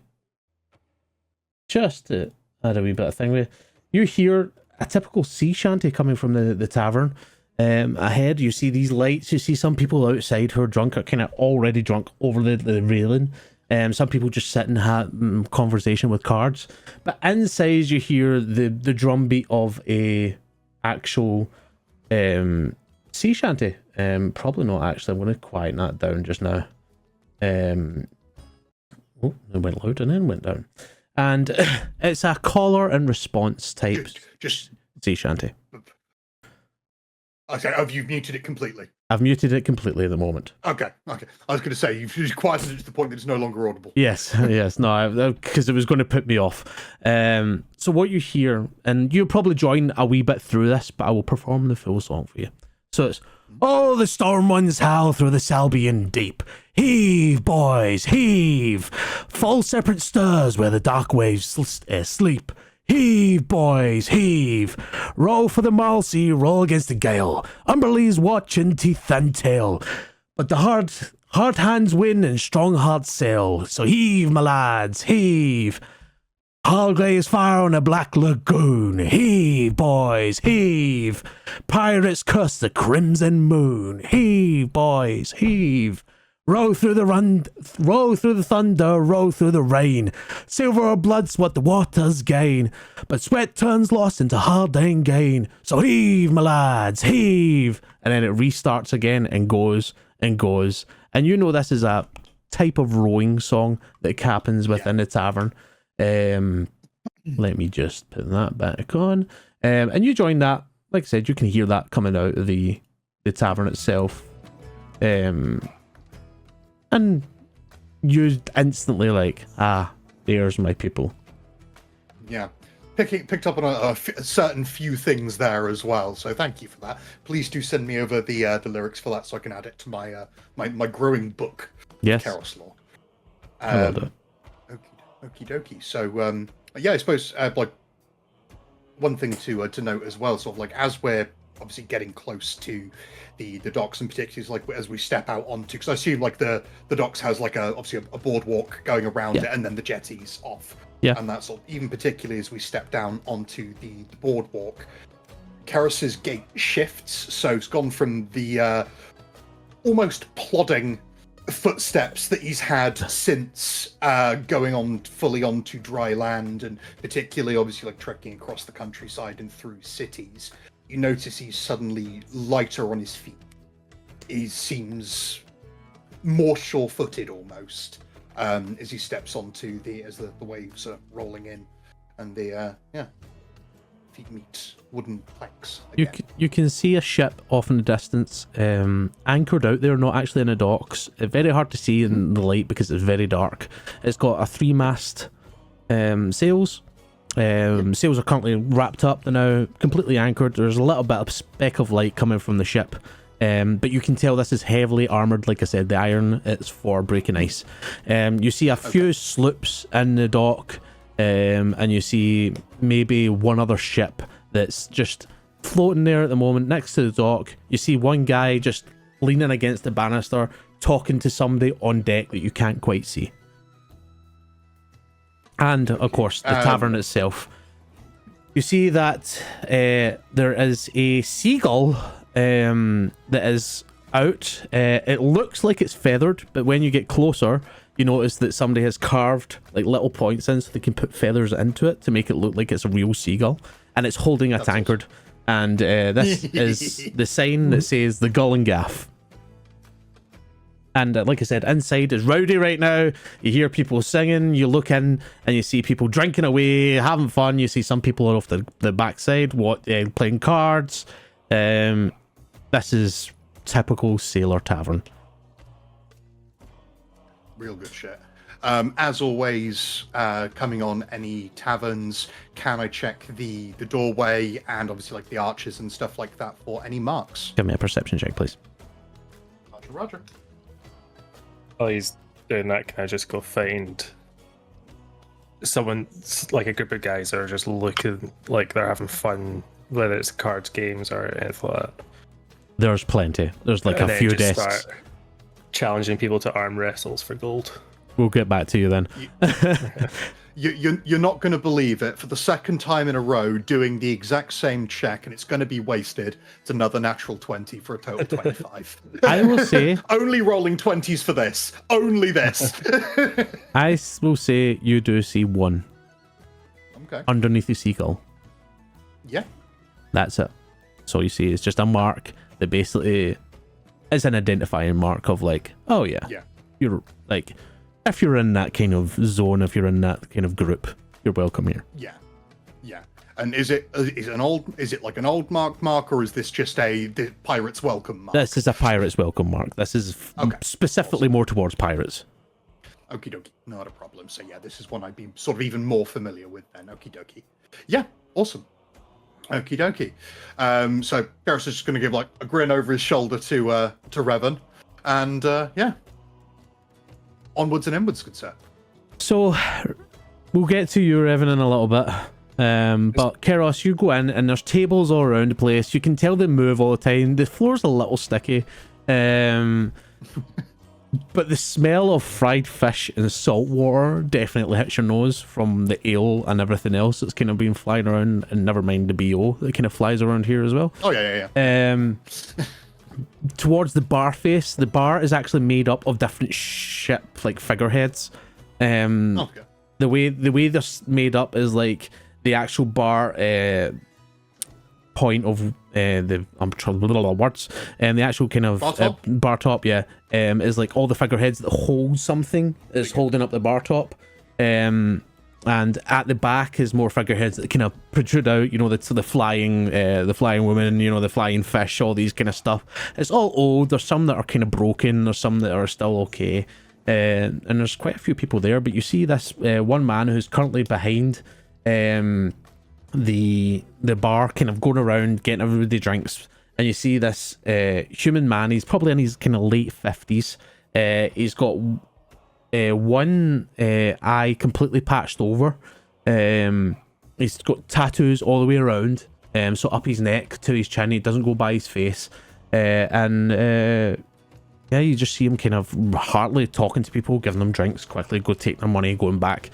And then when you eventually get up to him and he comes to you, he's like, all right there, what can I do for you? It's like just gonna eye Revan again.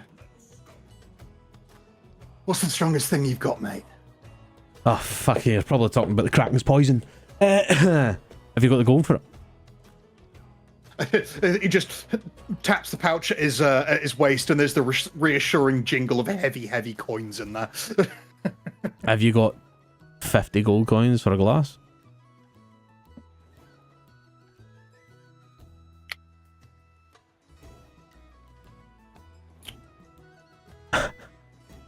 I'm so tempted.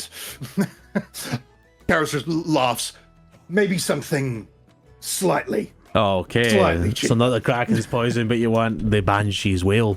Right. And he goes up and he pulls like this kind of glass that's like dark and smoky. It's got like a Banshee's head at the top. He pulls that off, and as it does, as he pulls it, you hear a slight as if there's a scream that comes out of it. Magic liquor, let's go. And he pours a bit and puts it down and goes, well, that's 5 gold for that one. Would you like another one? Please. 10 gold. Yeah. And puts it. Count out the coins, place them down on the bar. Thank you very much. He slides it into his pocket, puts the back up. And he goes, there's also my favourite. It's a special drink. It's probably not as strong as that one, but it's called the Captain's Folly. It's black rum, spiced, of course. It's mixed with brined olives and a splash of the old seawater. Should try it sometime. Anyways, does that be all for you? Next round then. That'll be it for now. I'll take a wander around, see if there's any familiar faces.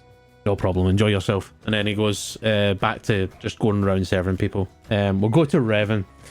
What would you Glass over to Revan. like? You want to arm wrestle with folk? Yeah. You probably join at a table of like 5 people who's currently in the middle of cards, like really, really focused and in the cards. I mean, like everything else, there's kind of chaos happening in the background, and these guys are like looking at each other like this with their cards. Are you gonna go yet? And the other one's like, I don't trust him. And the guy's like, you don't trust me? Why? Why the fuck that day? And the other one's, right lads, I think it's about time. We've been here for about 5 hours. It's about time we play fucking cards. Put your fucking cards on the table. Or put the fucking bet up.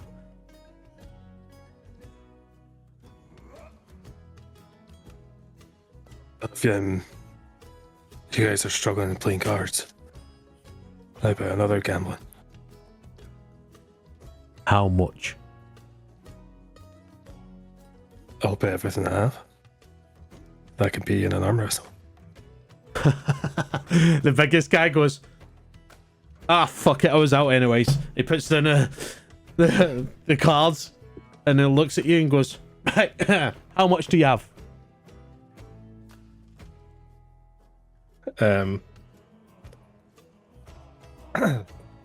I'll drop down my coin purse, take off my signet ring, and take out a shard of the shard. I'll just set it down. He hears the coin purse hit the table and goes, sees you take off the ring, goes, oh. And then when you pull out the part of the shard, he's just like, the fuck do I need a bit of crystal for? It's worth your weight in gold. Are you sure? Because I've never seen anything like that before. You know That's what? a rip buyer. Fuck it, put it in. Put it in. Right, what, you've got how much gold here? And he starts going through. Granted, there's not a lot of gold there. I'm just out from the Underdark. Alright, well, I'll put 15 gold in. Sounds good. Right. Everybody clear the deck. Come on, move. And the others are like, fucking, I was going to win that hand. Just fucking move. And they kind of move out the way. And they eventually just like kind of go to their own table.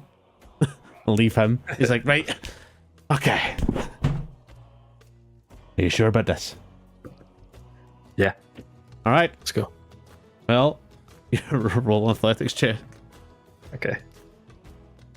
It's 19. Ooh. So I will do this in 3 rounds, essentially. Okay. Natural 1 means you lose 2 of the rounds. Okay. Right? You have to basically win 3 in a kind of row, essentially, if you get what I'm saying. He failed that one to you. So you start getting his hand down. He manages to hold you off for a bit, but you manage to just hold on to that strength. You can tell he's pretty decent. He's pretty strong himself. And we'll go another round. Not as great for me. It's 9. It's only a 5 for me, so both of you are struggling with each other, but you're starting to get to the point where you're almost going to make him touch the table. One more time. Okay. I'm never... 25. No, 24. You completely win this. Bang! Pretty much because I rolled a 4. You pretty much like get to that point. It's like, oh, and you bang, hit his hand off a table. Almost, you hear a crunch. And he's like, oh, okay, fucking gold, shit's yours. Ah, fuck that. Anybody else want to do this? And somebody else goes, I am in. And this dwarven man steps up. Excellent. Sits down. Basic leather armor on him. Large black beard that has some sort of rope through it that kind of trails through it. His hair's completely down now. It looks like he's kind of in his cups a little. He puts his arm forward and he has a chonky arm. And a small arm. Chonky and small. You have to kind of like adjust yourself a little bit to try and. But we will He roll. looks at one of the jockeys from Left 4 Dead.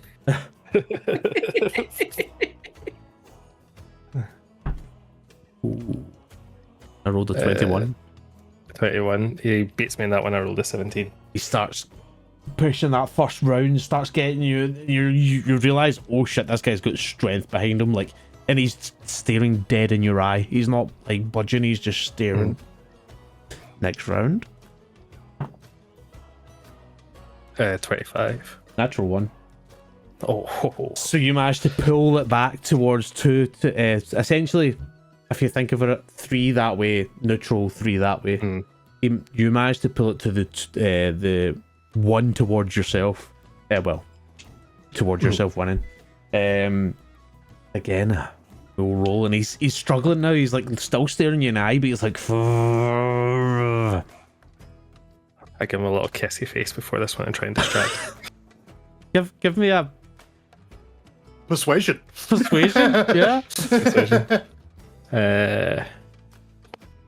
Watch this natural- backfire and you get natural absolutely 20 on the backshotted last persuasion. night. Okay, well, 22. disadvantage then. Oh, for fuck's sake. Well, you won that round because I rolled a natural 2 for that. So I had a 15. so you managed to push him a little bit further, and he's like, oh, you fucking wasn't expecting that one. Well, here's this. And he pulls out his eye with his other hand. And he does that. His fake eye. He's going to try and Take it and put it in your pocket. I rolled a 12 in persuasion. Can I just say what did I contest that with? Do wisdom saving throw. Wisdom saving throw. That's 19. Oh, that's Tell nothing. him. You've dealt with other shit. When I win this, I want the eye too. Not my eye. Not me eye. And then the actual roll is 24 again. I am rolling so shit. You I'm rich, boys. I'm rich. hit it down, hit his hand off the table, and he just goes, not me eye, fucking hell, here, take your fucking eye, I'll need to go and get another one now. And he walks away, and he goes into his pocket and pulls a patch out and starts like pulling it up. I did turn into it. And you get Can't do that. you get a further further 15 gold. I'm at 33 now. And then you notice nobody else wants to challenge, you know. Everybody else is kind of like, oh no, you know what, actually this is more interesting over here. And walk out. What would you like That's to do? me. I'll just enjoy my drinks. Yes. Bask in the glory of your winnings. We'll be pouring Revan into a wheelbarrow to bring him back to Parlo's then. Absolutely fine. Can both of you give me a constitution saving throw if you're drinking the Banshees? Well, Certainly. Yeah. That is going to Just- be a 16. Revan will grab onto Keros's arm and just don't tell Parlo. And then he downs the drink. And Constitution saving throw yes. at 12 plus 15. Both of you succeed. 15 was a DC. Oh, Yes. You both feel that burn as it goes down your throat into your belly. You can feel it sitting there, and you can feel yourself starting to warm up instantly from the alcohol. It is a strong shot. It is a strong it's pace. significantly stronger than the dwarvish stuff that we were drinking before then. Yes. Oh no. Good, that was the intention. Yes, it was. That But was the intention.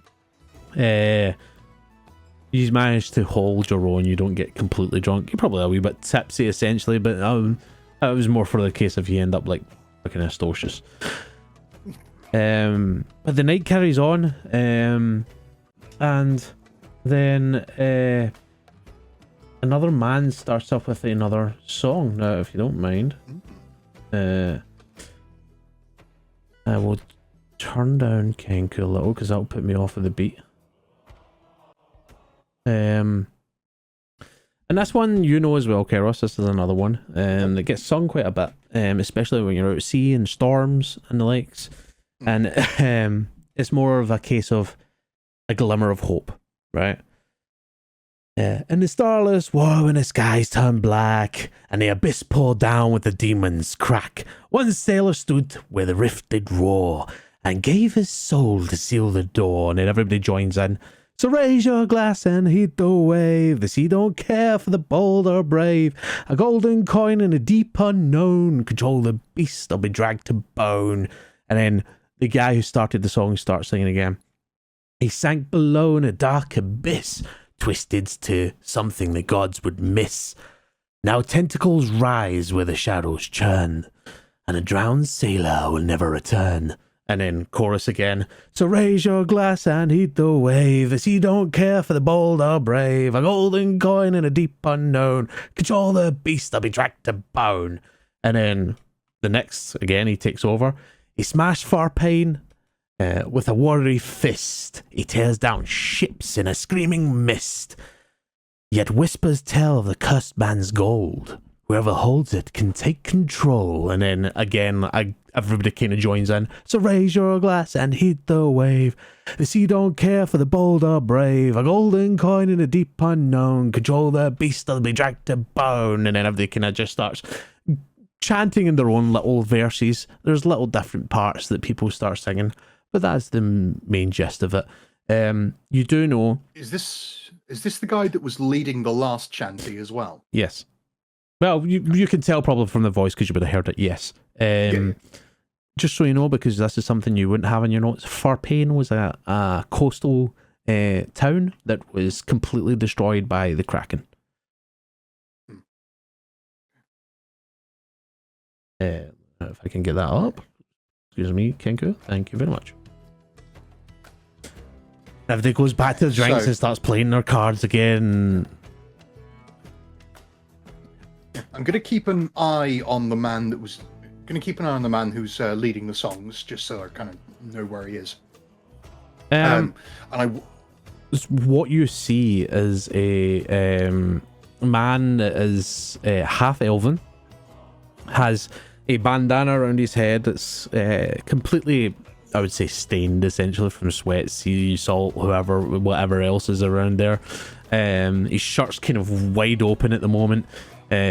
He's got a fabric belt round him, typical boots, a beautiful kind of short sword by his side, and he's got a few rings and a few piercings on him, some jewellery. He looks probably roughly about, in human years, probably in his mid-30s. And just, yeah. Much older than that. Yeah. And he just seems to be enjoying company. He's talking with folk and people coming up to him and...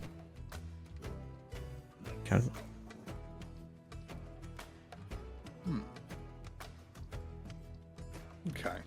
So keep an eye on him for a moment, and just on the off chance that there is anyone else kind of I suppose of general interest in the bar.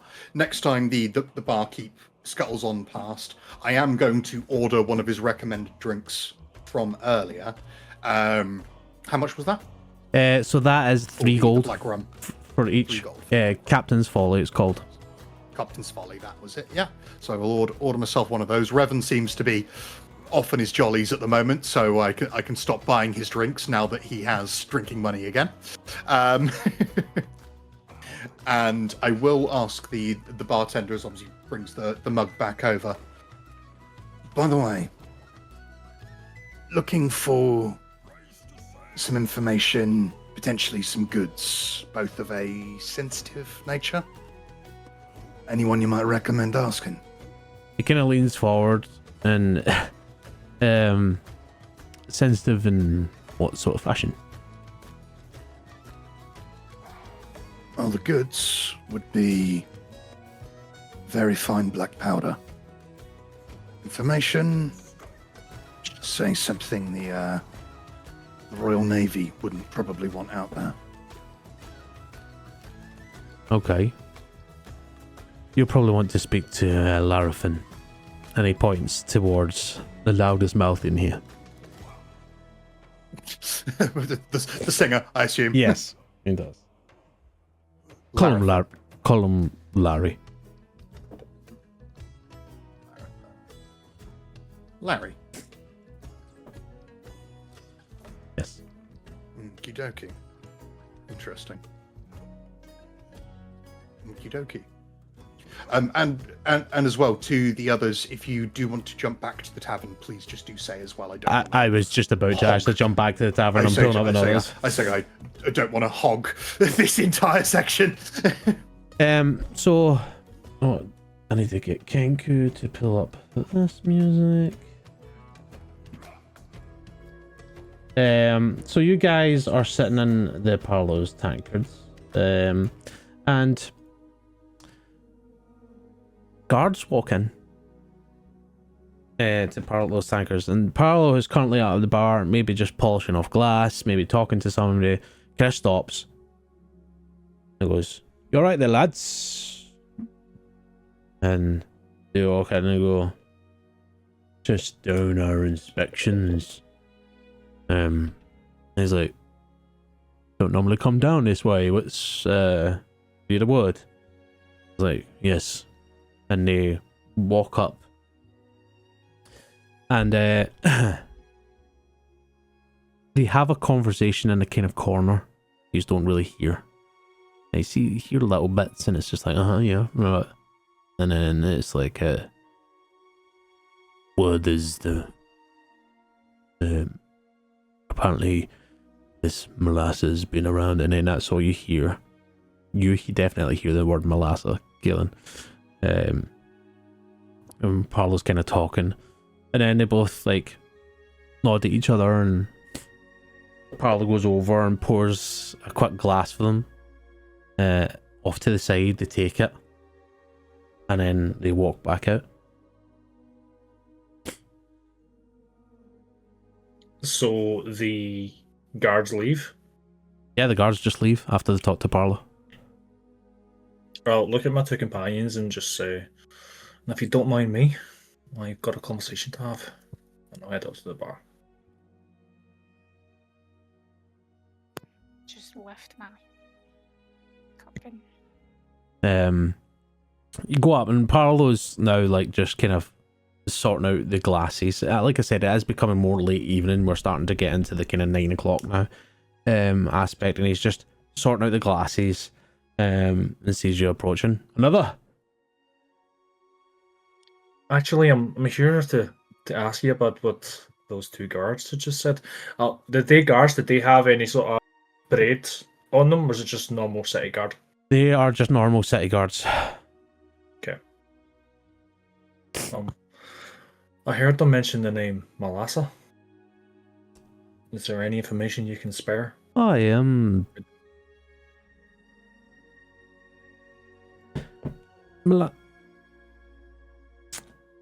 What do you know about this Malassa?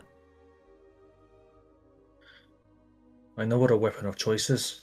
I don't know what she's apparently have done. He kind of looks you up and down as if like, should I trust him with this information? As he does that, I would like to cast Charm Person. Okay. Wisdom saving throw, DC for him? 14. DC 14 Wisdom, please.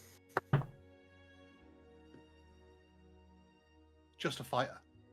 Nothing more. Just a fighter, guys. Just a fighter. Just a normal fighter, guys. Fighters get spells. Have you not heard of Magic Initiate? It's a feat, no?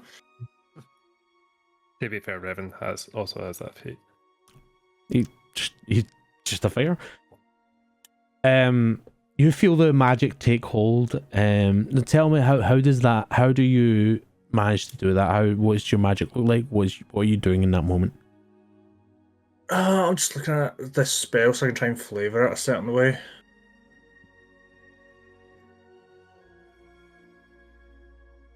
As he looks at me, and that sort of, do I trust him sort of way, I'll like put my hand. No, that's quite right. I like shake his hand Mm-hmm. and just say,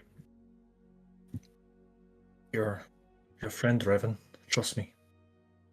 I was a soldier in the army of the British Legion. I'm just looking for some information on this woman.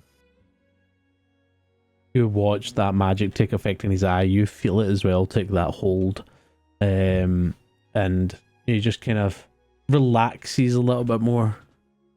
He goes, well, she stole the scales or whatever they were. I can't tell you much more than that, but all I can say is that they're doing the rounds, and there's talk that some shady individuals kicking about. They're kicking about the. I'm gonna put the notes down. Where is it? Oh, they're kicking about the stone and timber shop. Stone and timber?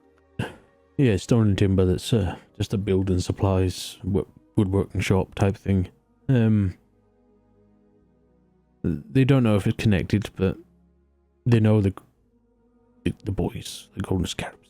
They don't go down that kind of way. So I try to figure out if it's her, the old ones, or whatever else. But they were just coming to check on me and tell me the information. Make sure I've not seen anything dodgy. That's all I've got for you. Have you seen anything dodgy?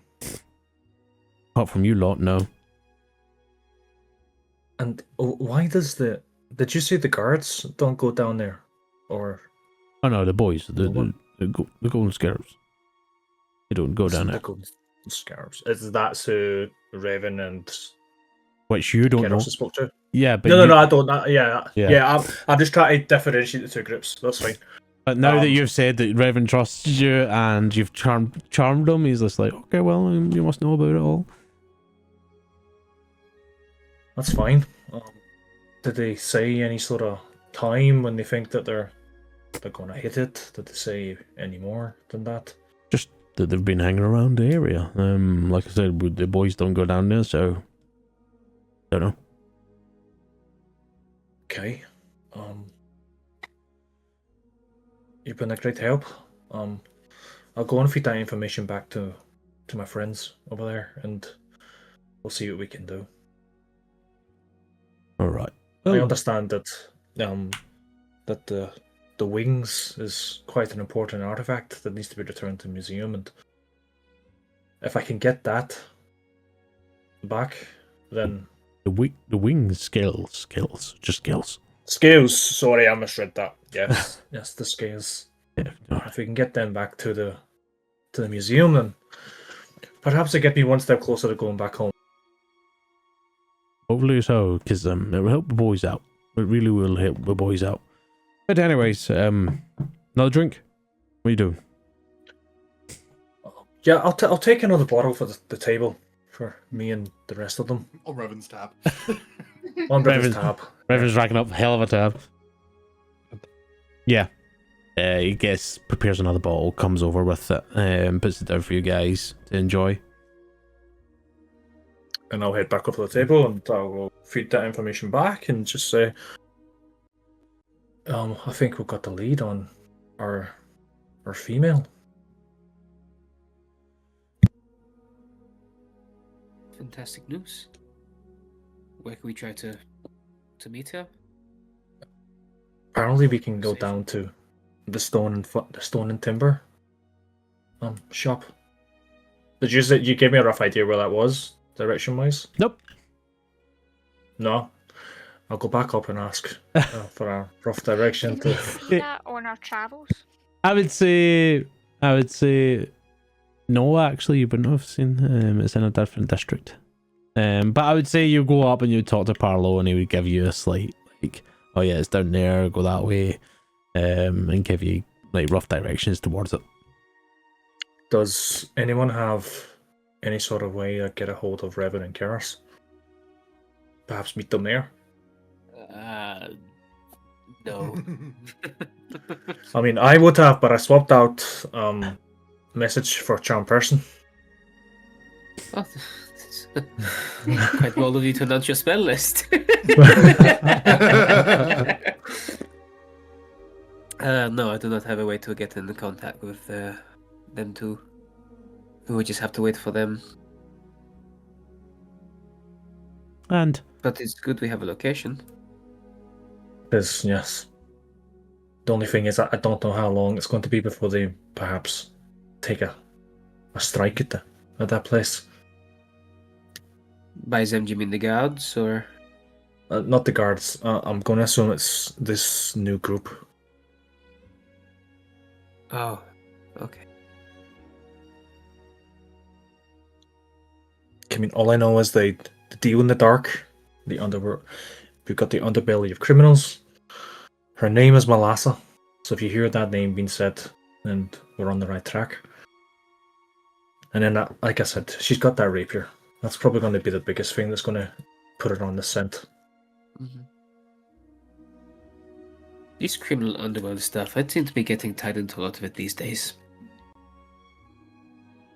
I can't comment on it. I mean, I work in a small town. No, inside I'm Carroll. not saying against you. No, but you take it the wrong way, my friend. Merely thinking out loud, sorry. No, I understand what you're saying. It's just I don't know much about it. give me a constitution saving throw. All three of you give me a constitution saving throw. A con save, you say? Yes. Oh, good at these. Not a high DC. 18. It's a 10. 16. Okay, 10 was the DC, that's why I said it's not a high DC, so you're lucky. I was hoping one of you would go below 10. You just feel a little bit of the alcohol, but these are alright. I think after that, I'll probably Pull back on my intake, because I know that we've got a lead. Okay. Are you staying put for the moment? We'll come back eventually. Actually, it's probably wise to just wait for our compatriots. And Yes. Okay. Drunkards. 2 You a.m. can say drunkards, it's fine. Yeah. And then, Do you mean 2 a.m. in your watch? It's 2 a.m. in your sundial. then I will go What back. time is it? It's cloudy. I'm like a sundial. I will go back to the tavern, the Gull and Gaff, as thank you. As the night's drawing in, it's like now 9-10 o'clock. You can see there's definitely people just sleeping, completely drunk. The guys who are playing cards, you look back over, and they're back at being serious again. And then the rest of the place is starting to die down a little. There's not as many folk here because they're either completely drunk and sleeping, or they've went out. I would say that hearing conversations and stuff, you hear about a lot of people talk about their next voyage is going into the icebreakers, and having to like kind of break off the ice in the path, how it's dangerous. They're kind of moaning a little bit of like the cold and the bitter winds, and they would rather sail the southern seas. And then one guy kind of perks your ears, Keros, a little bit. One guy's like, yeah, but then you would have to deal with the Kraken. But there's just general conversation kind of going around. There's not much that's like pure heavy or any information focused. These guys are just literally sailors that are just taking a night off. Usual complaints then. Yes. Usual bitching and grousing over the same things that they complain about Yes. every day. Yeah. Rope burn, all this nonsense. Arr. Sorry, the R. Yeah, arr. just got me. Arr. What would you just like to do? So first of all, Revan. Revan's just drinking, waiting for Keros to finish his business before he can head out. Okie dokie. No problem. So I am gonna grab another mug of the captain's folly, the 3 gold, Okay. from the barman before I head over to speak to Larry. Is he sat at a table with others at the moment, or is he sat by himself? Where is he? I would say he's probably was talking to a few other folk, maybe 3 other folk. They're just kind of sitting next to each other on a table. They're both like, all 3 of them are kind of just talking. And when you get closer, you hear the conversation, and it's just, like, oh yeah, we're hoisting this up the bloody well, and then the ropes snap, and we lost it. It kind of goes back to the bottom of the ocean. We should have seen it, trying to get the anchor into it, and that was a mess. And they're just talking. Fair enough. No problem. So I am. By the way, as I know, it is a friendlier bar as well. I am cloak off. Cloak is hung up by the door, along with probably everyone else's. Yeah. So I am full.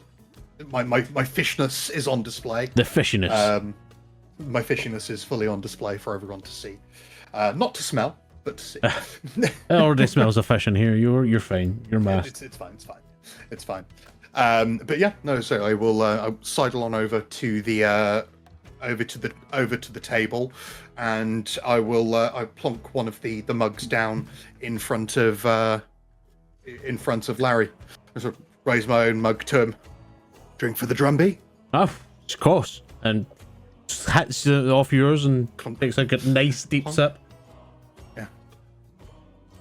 Captain's Folly as well. Nice.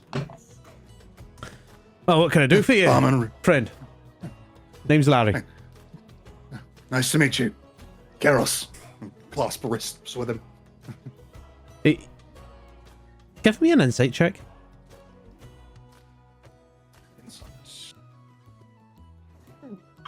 What is my fucking insight modifier? Oh, You 6 mimics in the trench coat.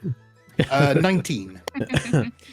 19. You see, for a moment, you realize, obviously, species that you are trying.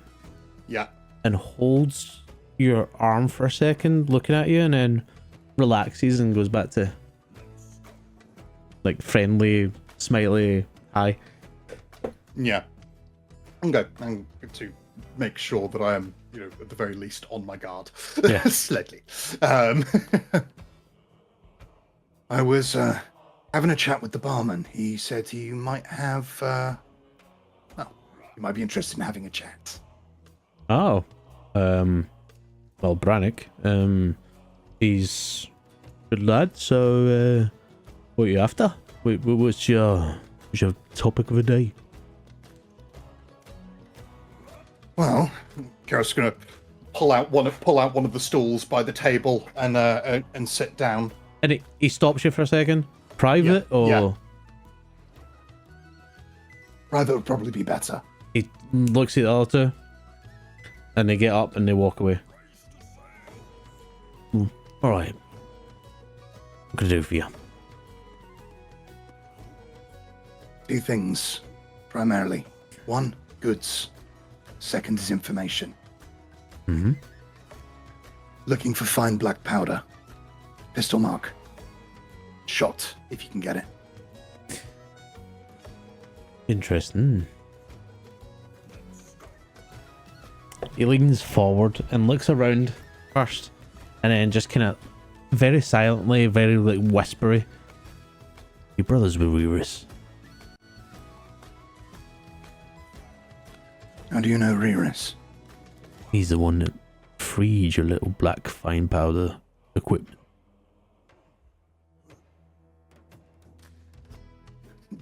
Karen's just. What has that damn fool gotten himself into? You don't know a lot. A lot. He's now rotting in that fortress, or whatever you want to call it.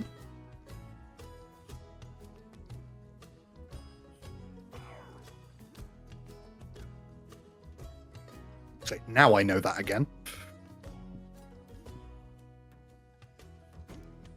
Alright, well, fine powder is hard to come by. Obviously, you can get the cannon stuff.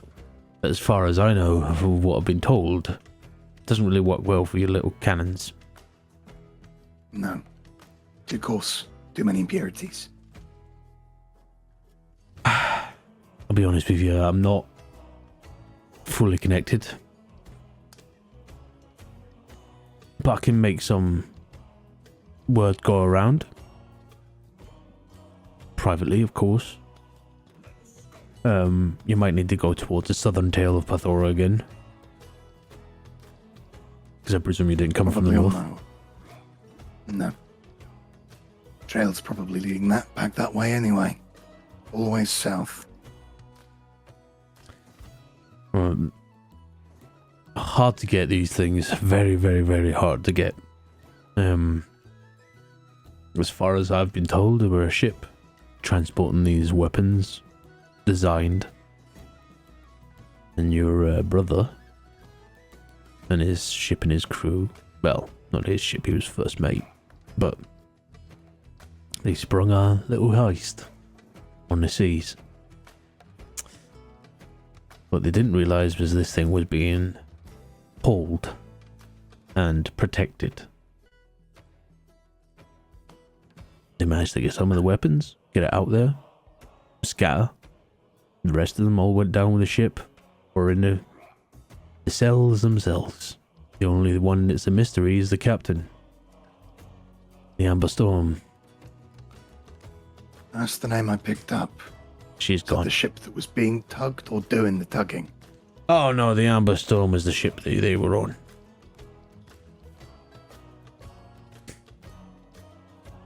She went missing, the captain. Don't know where, don't know when. Into the wind. Any news of the captain's name? Captain's name, give me a second, because it's Captain.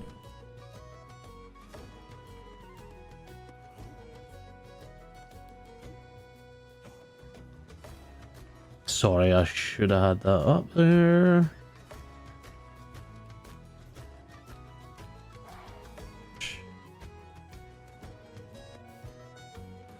So, sorry, I got that confused. Ghostly Mist is the ship's name that they were on. Okay, yeah. Amber Storm is the name of her, the captain. Ah. The wrong way around. So, yes, Amber Storm is the name of the captain. Ghostly Mist is the ship. Fabulously theatrical name for a pirate. Oh, yeah. Love to see it. We love to see it. It's a beautiful name. Indeed. Yoink. Yes. Anything that's not nailed down, eh, Nicky? Man's got to build his own homebrew campaign. Let's go back a couple of names you can steal. There we go. Any idea where it happened? Any idea where the wreck is? No clue, but I wouldn't get near it if it was. That monstrosity, the jewel, the gliding jewel, floats around it. And where is the jewel? Can you chase the wind? You can try. If you manage to catch it, let me know, because I think you'll be a bigger legend than Hargrave himself.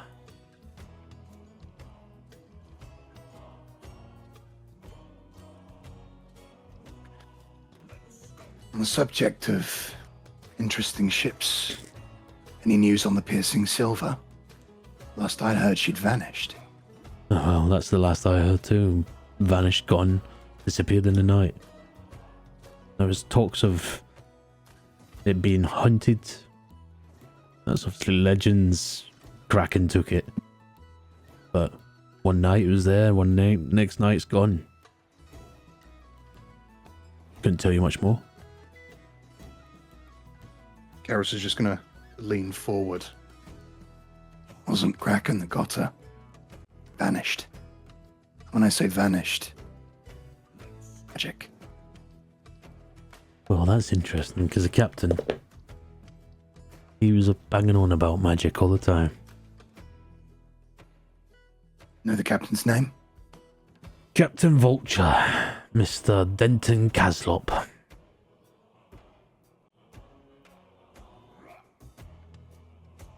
I will check the spelling with you later. Yes. Say Captain Vulture. Yeah, that's what he went by. Captain Vulture. But his name is Denton Caslop. He's been missing too. His ship's gone. Went down with it, or disappeared with it. Whatever you're saying.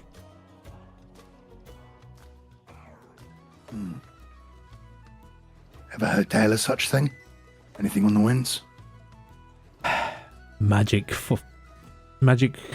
ships, yeah. I mean, the Gliding Jewel being one of them. Powered by magic. Otherwise, obviously people try. Always fail. Nothing beats a good old wooden ship on the sea. Except for the fucking Gliding Jewel. But, I wouldn't... He was a mad bastard. Absolute fucking out his head. So I wouldn't be surprised if he did try something and it's fucked up for him. You said you know of people who have tried. Anyone local?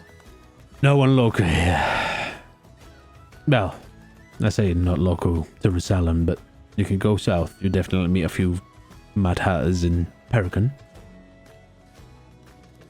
That's if you want to get that close. Naval fleet not too far away.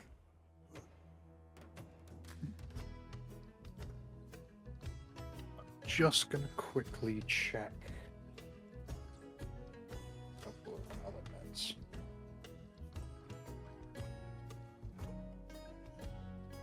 Okey-dokey.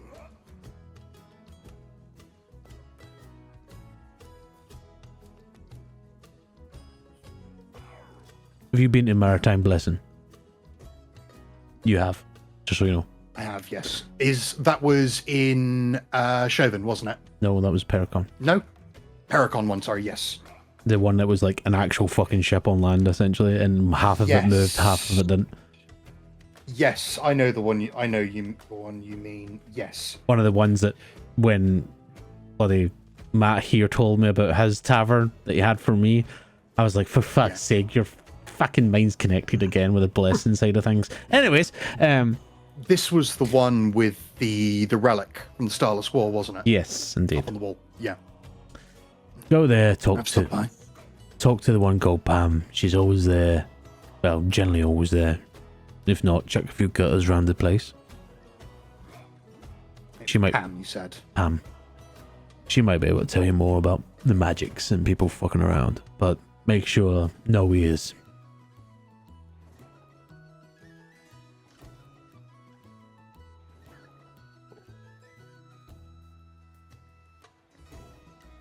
Okay.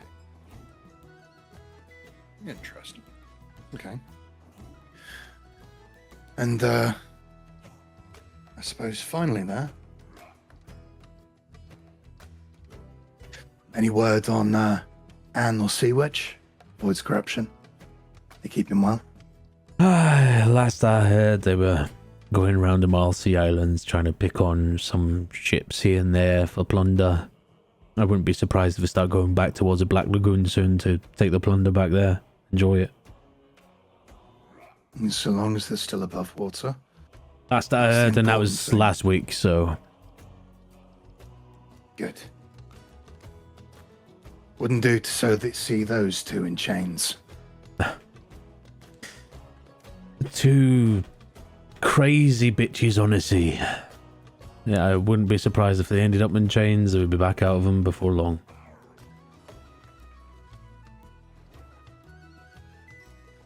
Any other rumours of note? Heard your songs earlier. False Serpent. Kraken's coin. Oh, I mean, any sailor that's worth their worth knows about the Kraken. And its story. Little coin out there somewhere. Fuck trying to find that in deep. But the false serpent, well, that's the old story that, you know, one of the gods fell to the seas. It was actually brought here by another god, and it's trapped down there. And it takes in the death. You sink, you go to it or the Kraken, I suppose. Not sure which I'd prefer. If I was given the choice.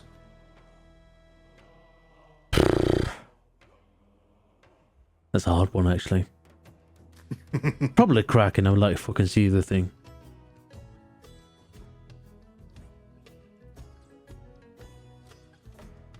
See if it's still a man somehow.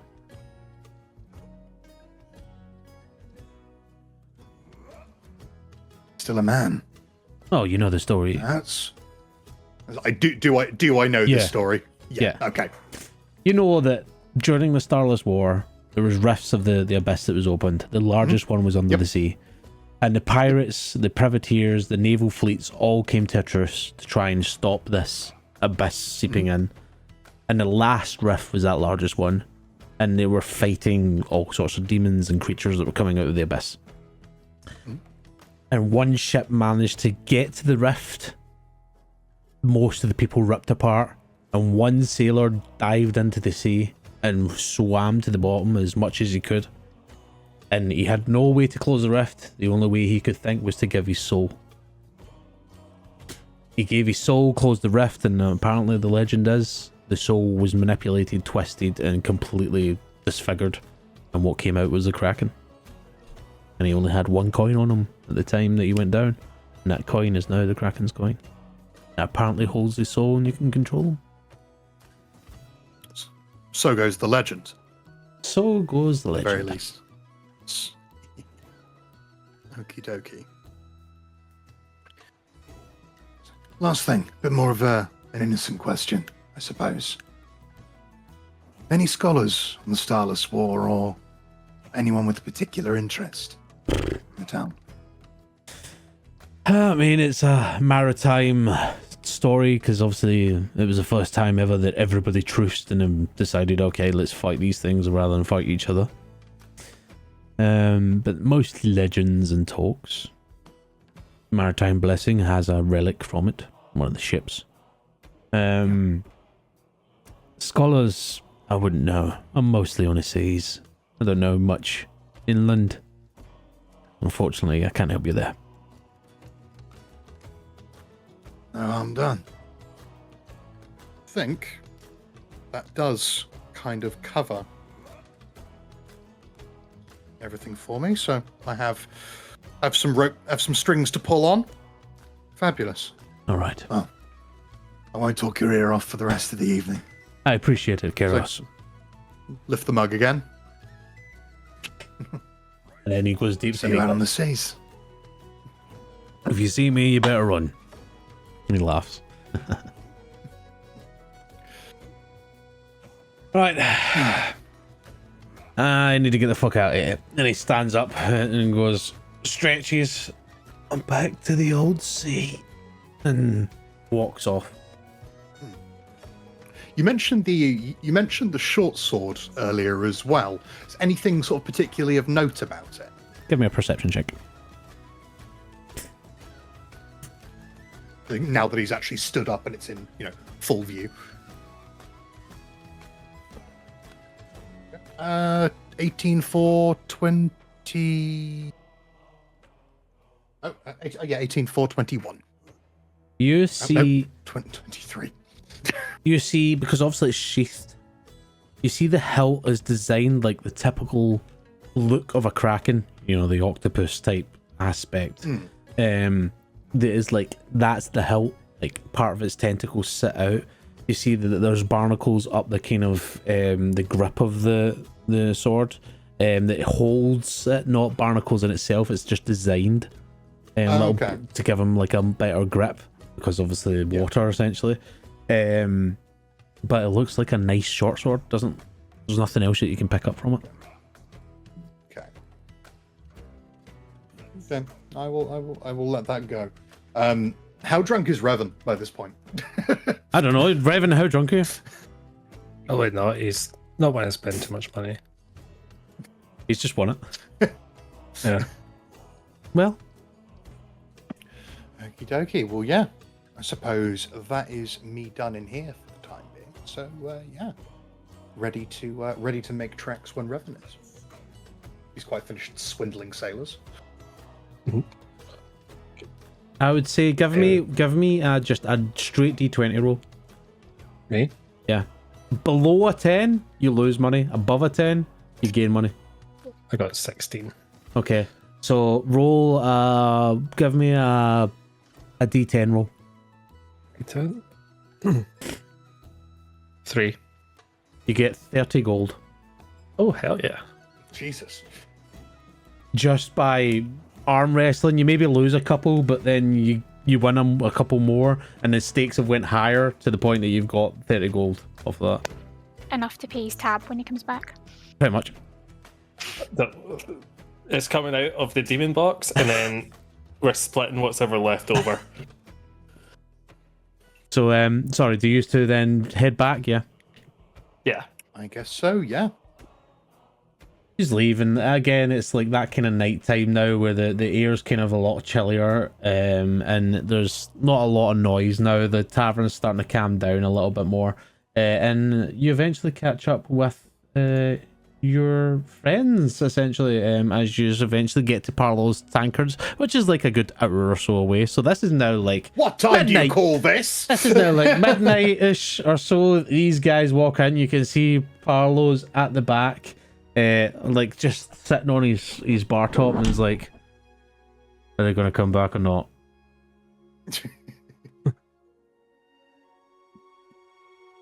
Barlow. Oh, Revan, that time. Where are you waiting? Yeah, look, and the fucking tavern's completely empty. These three were waiting for you. Oh. Yoo-hoo. There's, Big city blowout. got a big sidetracked. I've got good news though. We've managed to find a lead on your end, Al. Okay, well, that's good. I'll go catch up with everyone else, and I'll go over to their the booth and tell them what we found out about about the halfling, and then also seems there's quite a high stakes of robbery of the museum. I know. I was given some information about it earlier, but you weren't here for me to tell you. So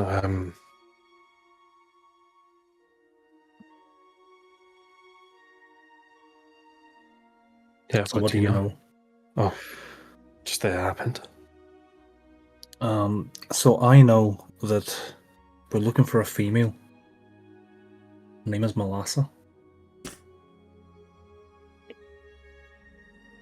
Shouldn't be too hard to find her. She's sporting a very dapper weapon. It is it's an ornate rapier, silver in design, with a red handlebar. Or handle guard, sorry. And did you say you were looking for her in here? I never said I was looking for anyone in here. I was waiting for you to come back. I was gonna say, if someone with something like that's someone with money. That is someone who stole the scales of the golden dragon. I think as well we might have luck. And that, from our description, her and you and Del might frequent the same place. Well, that was another thing that we found out when we came here.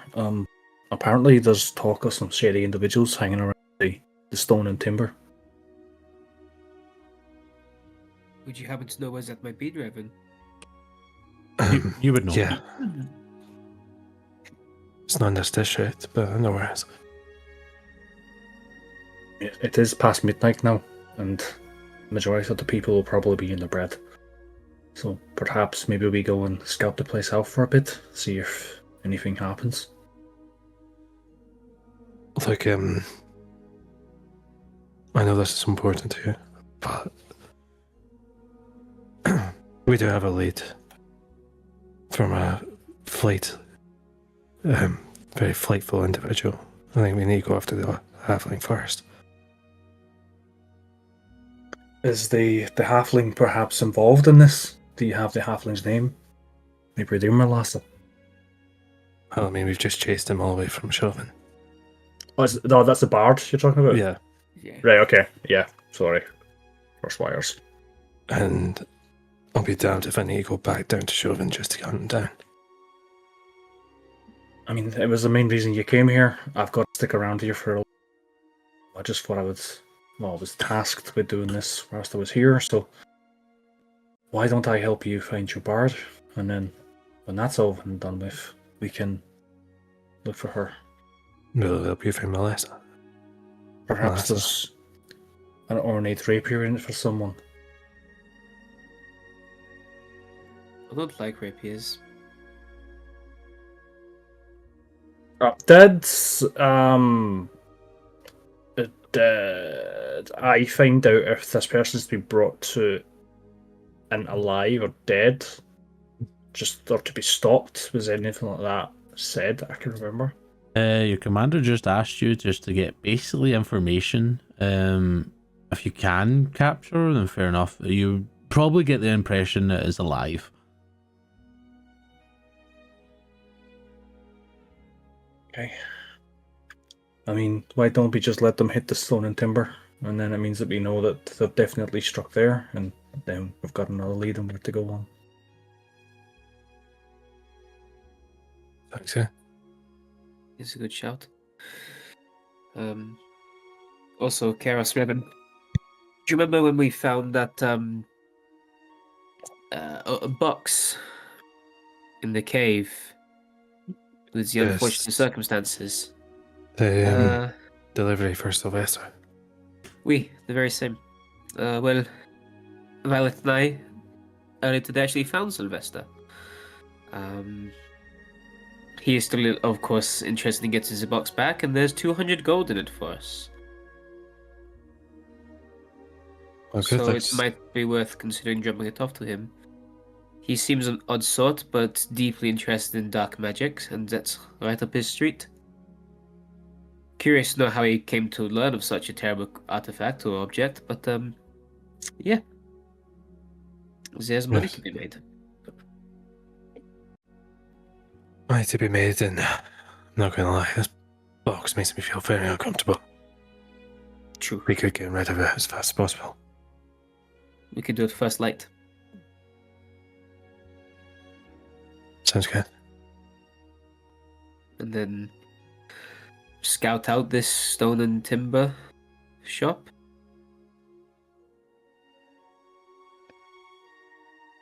See what Sorry, happens. Andy, what time did you say it was again? It's about 10? No, it's about midnight now. Midnight now. What day is it? Is it like a Saturday night? All the pubs still jumping Midweek. Garage. midweek. That's a school night. It's good. Have to go to the Displacer Beast house. Got a Tabaxi Hooters. Let me take a look.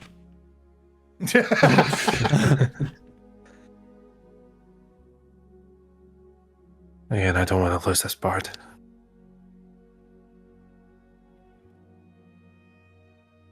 Yeah, me neither.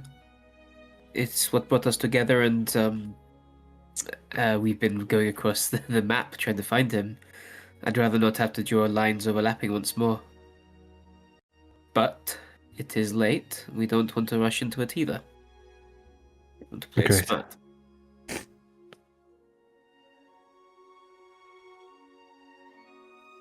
Then, unless there's anything else anyone wants to do, then first light we drop off the box, get our money, and then we'll head to the Velvet Tankard and see if we can find this bard. How are we going to be sleeping? And what is the arrangements going to be? Are we going to share? Are we going to bunk? We'll have our own separate rooms. We've got 3 rooms. I suppose you can share with me if you like. Absolutely fucking not. Wow. Okay, I mean, I'm sorry to be a bit rude. No. There's a pig pen round the side. It's, quite the reason being is just because you're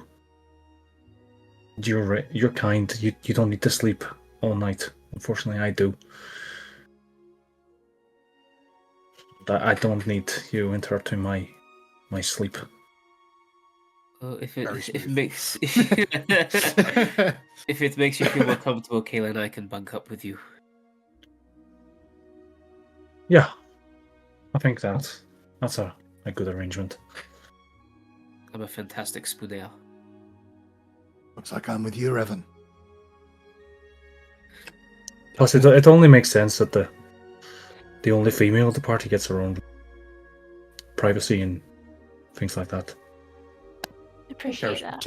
Tips his drink in your general direction, Violet. He does the same back. Can I insight check, Kaelin? Sure. What are you trying to get? I want to see, like, that's obviously a bullshit excuse. So, obviously, because we know the situation, if I'm going to do a roll of deception check and just tell him if he passes or fails. I got Kaelin. 15 on insight. 15 on insight. Kaelin, you need to roll a deception check. Deception check. Okay. 'Cause you, That's a 6. Oh, that's a -2. Fuck if it's a +2. Yes, it's a what? 2? a 2. Yeah. He's holding stuff back, Revan. He's genuinely, like, not revolted by you, but very standoffish.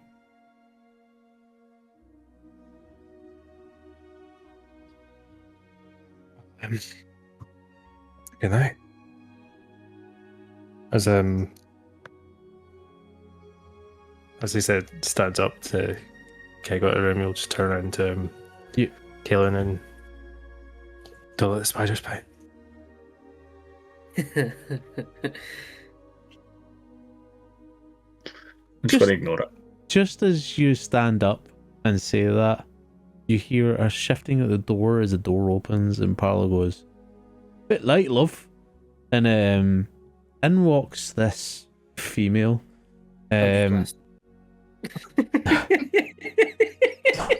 It's her. She wears a very elegant black gown, long, like, velvet gloves, carries herself very well. She's got a bag on her, like, kind of holding it at the elbow as she walks in, just holding it like this as the bag drops off. And she just has jewellery, a nice hood that's not up, this female half-elf, dark features all the way through, sharp, elegant, angular, and she walks forward and just gets a chair nonchalantly, pulls it up towards you guys and sits, crosses her legs, and just, well. I'm a friend of Rassalen, who you know is a choir.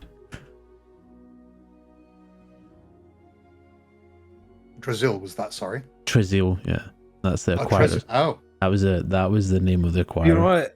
See, when I couldn't remember who the choir was, I remember Trizil. Well, there you go. They're the same person. Andy.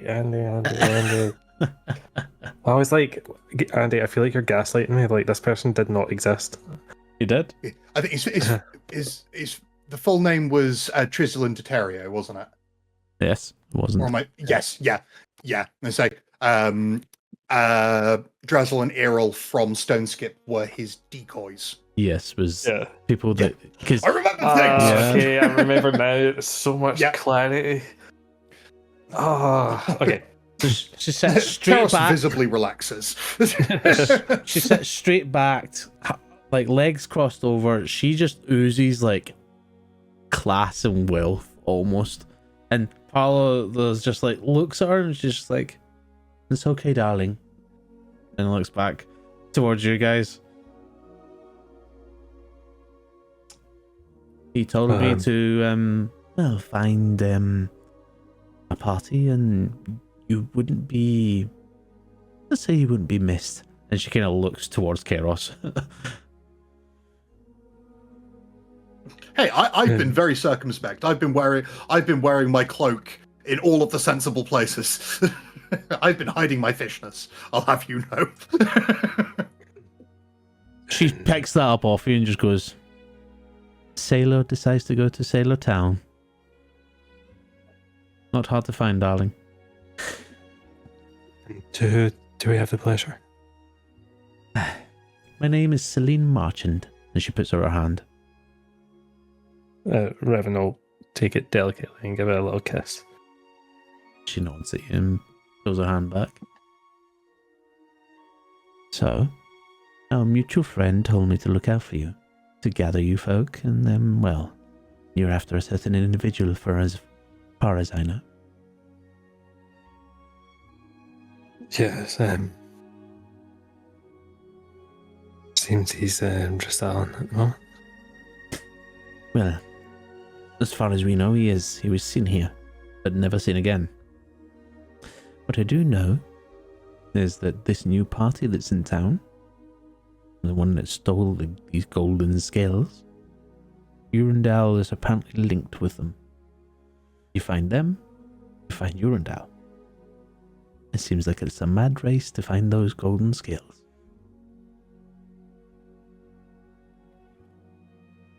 Now, I won't hold back any sort of information because Trazil and I are very good friends. Urundal has frequented the Velvet Tankard. I work for the proprietor. And we haven't seen Urundal in a while. We didn't know, obviously, about his dealings that he had. Until he pissed off Trazil. We got the word. He's barred now, but we've not seen him since he came into Rassalen. I don't know where he is. But you can use the Velvet Tankard as a place to meet. We have means of keeping conversations quiet. No offense, Paolo. And she looks over her shoulder. And he's just like, who the fuck? And goes back to just cleaning her tankard.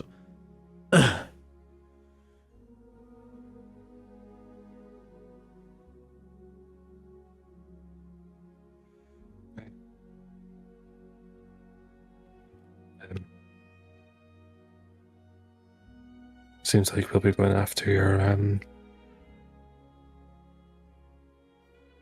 quarry after all. Yeah.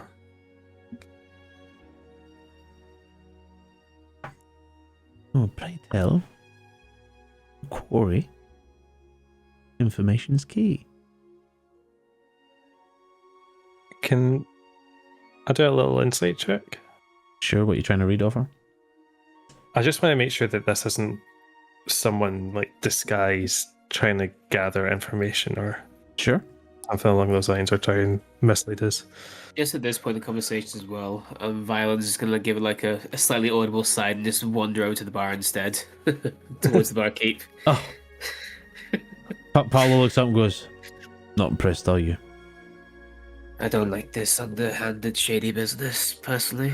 Oh. And in a way, Hazreton, how much did we rack up on the tab, by the way, tonight? 25 gold. Oh, shit, here's 6 to... Here's all I have, and I slide 6 towards it. No. It's a joke. Are you sure? Yeah. Will Go. he find it funny? He'll probably be pissed off for a while, but it's alright. It's Revan. He'll be fine. He doesn't really have a tab here as such. Right, okay. Oryx already took care of it. Ah, sweet. Thank you. And then Slide my 6 go back in, but yeah, sorry. yeah, sorry. So insight check. 18. 18. She's coming across truthful. There's not Okay. like any slights. You don't see any indications from her face or anything that she's trying to hide something. She's just sitting there, perfect posture, just talking to you guys as if like she's known you all your life. Well, seems there's been a high stakes robbery. Some golden dragon scales from the museum. Seems Kalen here is after their ringleader. Wouldn't necessarily say I'm after the ringleader. Just been tasked with finding them. I'm going to be in Rassalen for a couple of days. I thought it was useful. But the commander says something you can't exactly. Commander? That's an interesting one. Who's commander? Lord Commander Tendrils. The Lawmaster. If that's what he wants to go by now, yeah. Let's call him the Lawmaster. Isn't that interesting? Well, And what makes it interesting? just the Lawmaster's involved in all this as well and sending a lackey after this. He was supposed to just be a lawyer, but now he's taking law into his own hands. It's very interesting. I don't know if that Wait, was did he- holding courts. The way that he had described it to me was the scales have been stolen from the museum, which are very valuable. And he wants to know where they are in order to get them back. And he hasn't sent a lackey. I need him to do something for me. And I'm here in a salon for a couple of days. And I thought, why not? Loyalty. I like it. Rumors is he was part of the army. You said he was a commander, so he obviously you served under him. That's quite sweet. Why is that they call the relationship sweet? Well, you're here seeking his help, and he's asking you for help as well. It is quite sweet. So, you, and then she points towards Violin as well. You, I have descriptions of. You knew, and she points towards Violet as well, and you knew. So, my interesting dynamics. Tell you what.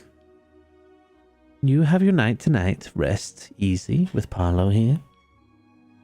And when you have a moment, come over to the Velvet Tankard during the day. Don't come at night because it will be probably busy. But come during the day and I will get you to meet my boss, shall we say. Lady Seraphine Duskelk. I think you'll quite like her. She will tell you what the interactions she had with you and Al before, and she probably won't be able to give you much more than what we've got, but this new lot he's running around with, I'm pretty sure you'll be able to find if you chase this Melassa and her golden scales.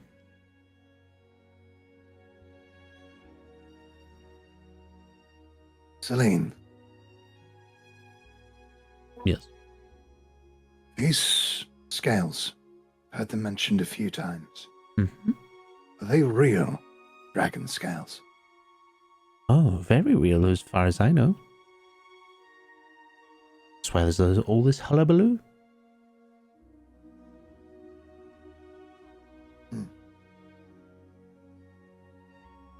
Might be interested in learning more about them. Once we retrieve them, of course. I mean, as far as I'm aware, there's only 5 scales. It was held by the museum.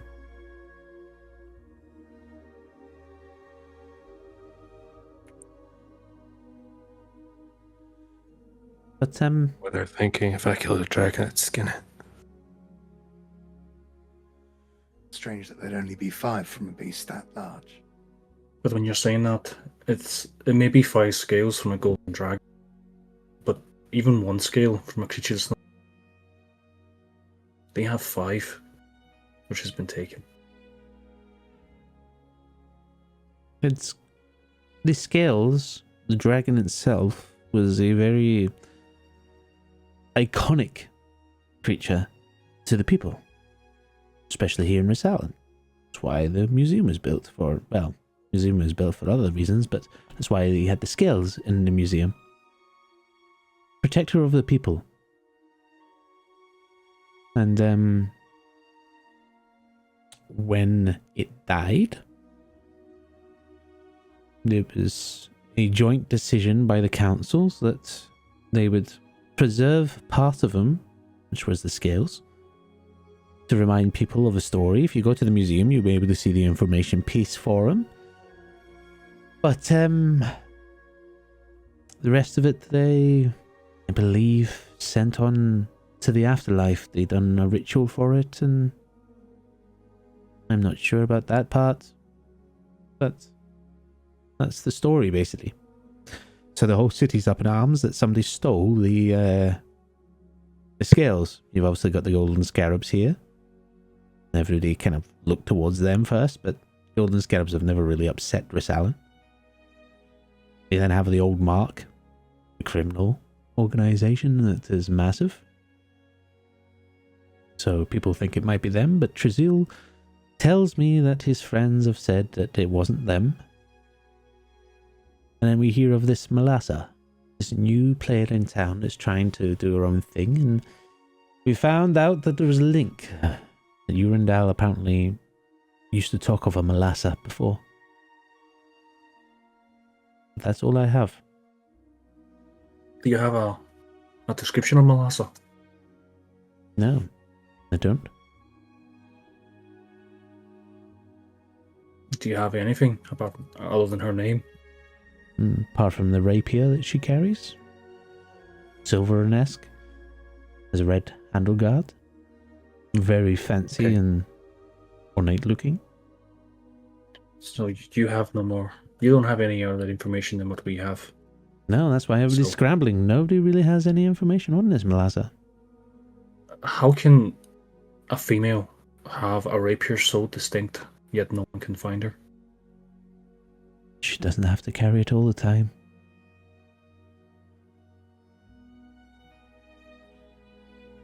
That's very true. Could be a Especially calling if no one card. has a... And what do you want to do with this Melassa? Oh, I don't want anything with Melassa. I am here on behalf of Trazil. And what would he like to happen to her? Well, I don't think he cares about this Melassa. I think he only cares about Urandal. Okay. That's noted. So we find Melassa, we find Urandal. Pretty much is what I can gather.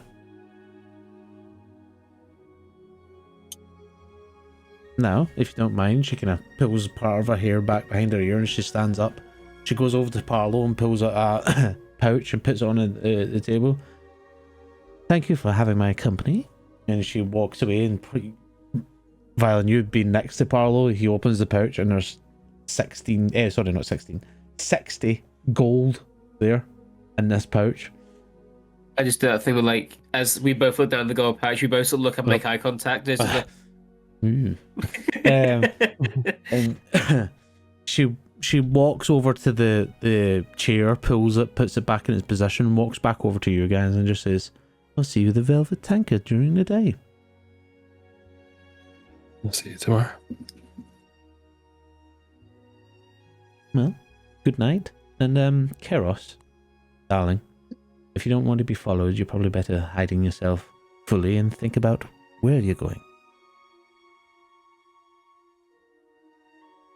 Some places can't really avoid. I respect that. And she turns and walks and goes out the door and disappears into the night.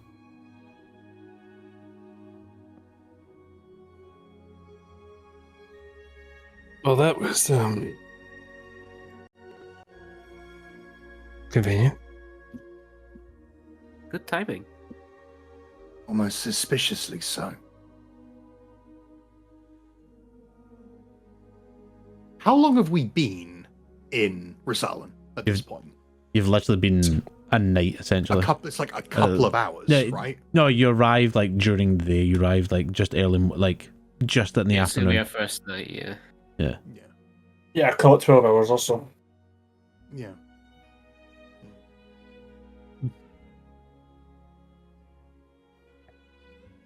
Well, Well, let's get some sleep. we.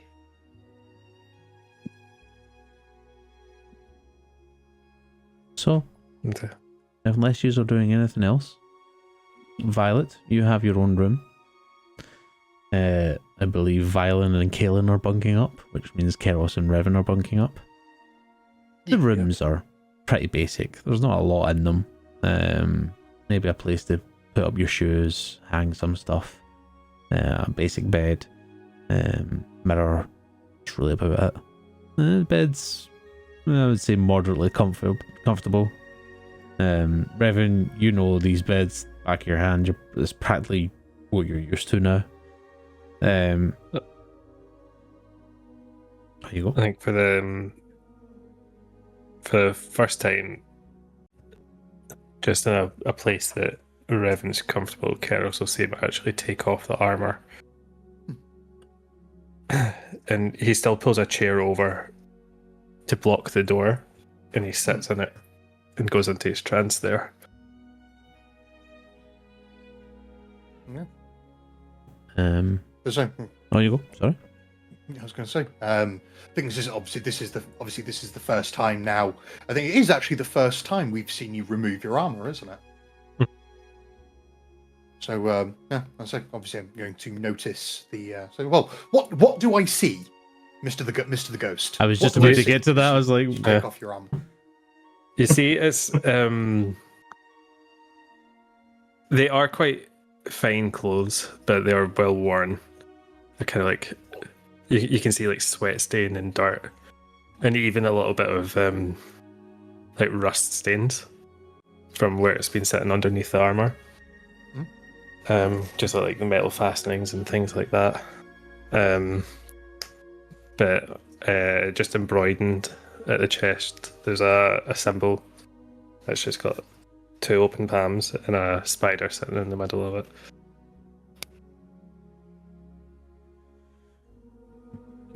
And so I assume like the tunic and everything, does it kind of cover you fairly well, or is there like, Yeah, visible? so it's like a kind of it's a longer sleeve, maybe just to the cut, and you can see on his left side the arm is quite badly scarred with a burn. You get like a closer view of the neck and things like that as well. But it's just scarred apart from that. Yeah. Okay. Yeah. I will note this. But I will not comment on it because it is not yet my place. Is MD doing anything else before you go to sleep? I'll probably be taking mine off as well. So I'll take off the cloak that I have. I'll take off the heavy armor or the pauldrons off my shoulders and the leather, and I will take the bun out that's in my hair. I'll take the bobble out and then just put the hair back, shake it all up, pull it back, and then I'll just get myself into bed. Throw a wisdom saving throw, Violin, just in case. Oh, I choose to fail. For the L'Oreal moment, yeah. Yes. Wow. He's hunky. Well, actually, on that note, Violin does the similar thing everyone else does. He takes off armor and whatnot. But knowing that he'll lose concentration as he sleeps of masking many faces, he's gonna wait for Kaelin to go to sleep first. It's a dark room anyway, but just for security, wait for him to like hear the rhythmic breathing of Kaelin sleeping. That he feels that no, he's not good. It's dark room anyway, but he can then try and fall asleep. And he's gonna try and make sure he wakes up early before Kaelin, or like he's gonna try and wake up early if he can. But yeah. Keros, are you That's doing it. anything? Just sort of usual things. Obviously, the coat and the tunic come off. The the dark leather armor melts away into shadows as he stretches, and settles down on the bed, seeing that Revan is obviously taking the chair to meditate, knowing what his sleeping habits are generally like. Kyros will take maybe half an hour to read, sort of like lounging out on the bed, and then you two will go to sleep for the night. And last but not least, Violet. Whole room to yourself. No. Ooh. Yeah, just generally like the same, just taking off the leather armour and just keeping on the simple clothes she's got on underneath. But she's going to take one of the daggers and put it under the pillow just in case. Yeah, just get into bed. Try and get some sleep. And sleep kind of comes to you all. Except Violet. You have a slightly unpeaceful sleep.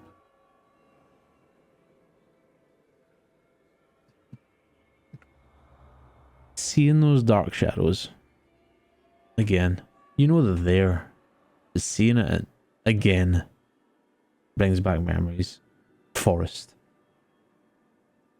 Screaming inside your home. Waking up and seeing your parents. Flashes of memory that goes past you. And then Sylvester's fingers appear almost like around your kind of periphery, essentially. And then they dissipate. And you feel as if something's there. A presence. Can't make it out. You try and look around for it. It's dark. When you walk, it's almost like you're on cobble and it echoes through the halls. But there's nothing you can do about this feeling.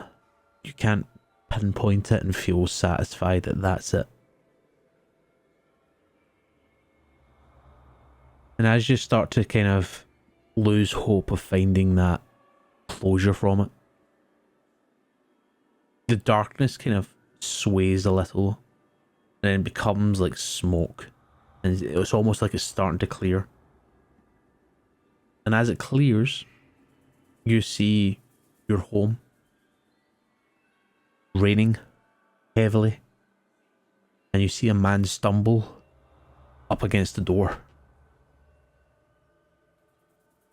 and the door opens and your mum stands there, a younger version of your mum, and then the smoke completely takes the house away and you fall into deep sleep. And that is where we'll end tonight's session. Oh shit. Oh shit, oh shit. Shit's going down! She's possessed. She's something. Burn the witch! Bad hand! Burn the witch! So yes, thank you very much to my players. It has been another RP heavy session. I feel like there's a lot of storylines that are coming together. Oh, I genuinely thought you froze there, Jack. I looked down and you were completely still. I was looking up a GIF. Yes, so thank you very much. You've got like quite a bit of lore there, actually, quite a wee bit of like different tidbits of the world, and definitely a point to go towards now. So I hope you all feel happy with that. As always, please leave a like if you liked what you came across. Share, subscribe, hit a comment down below. Tell me what your best parts were. You can find us on the Linktree and the Discord, which will be linked below, so you can come across there. This will be released bi-weekly, so tune in 2 weeks' time to see the next episode, the next session.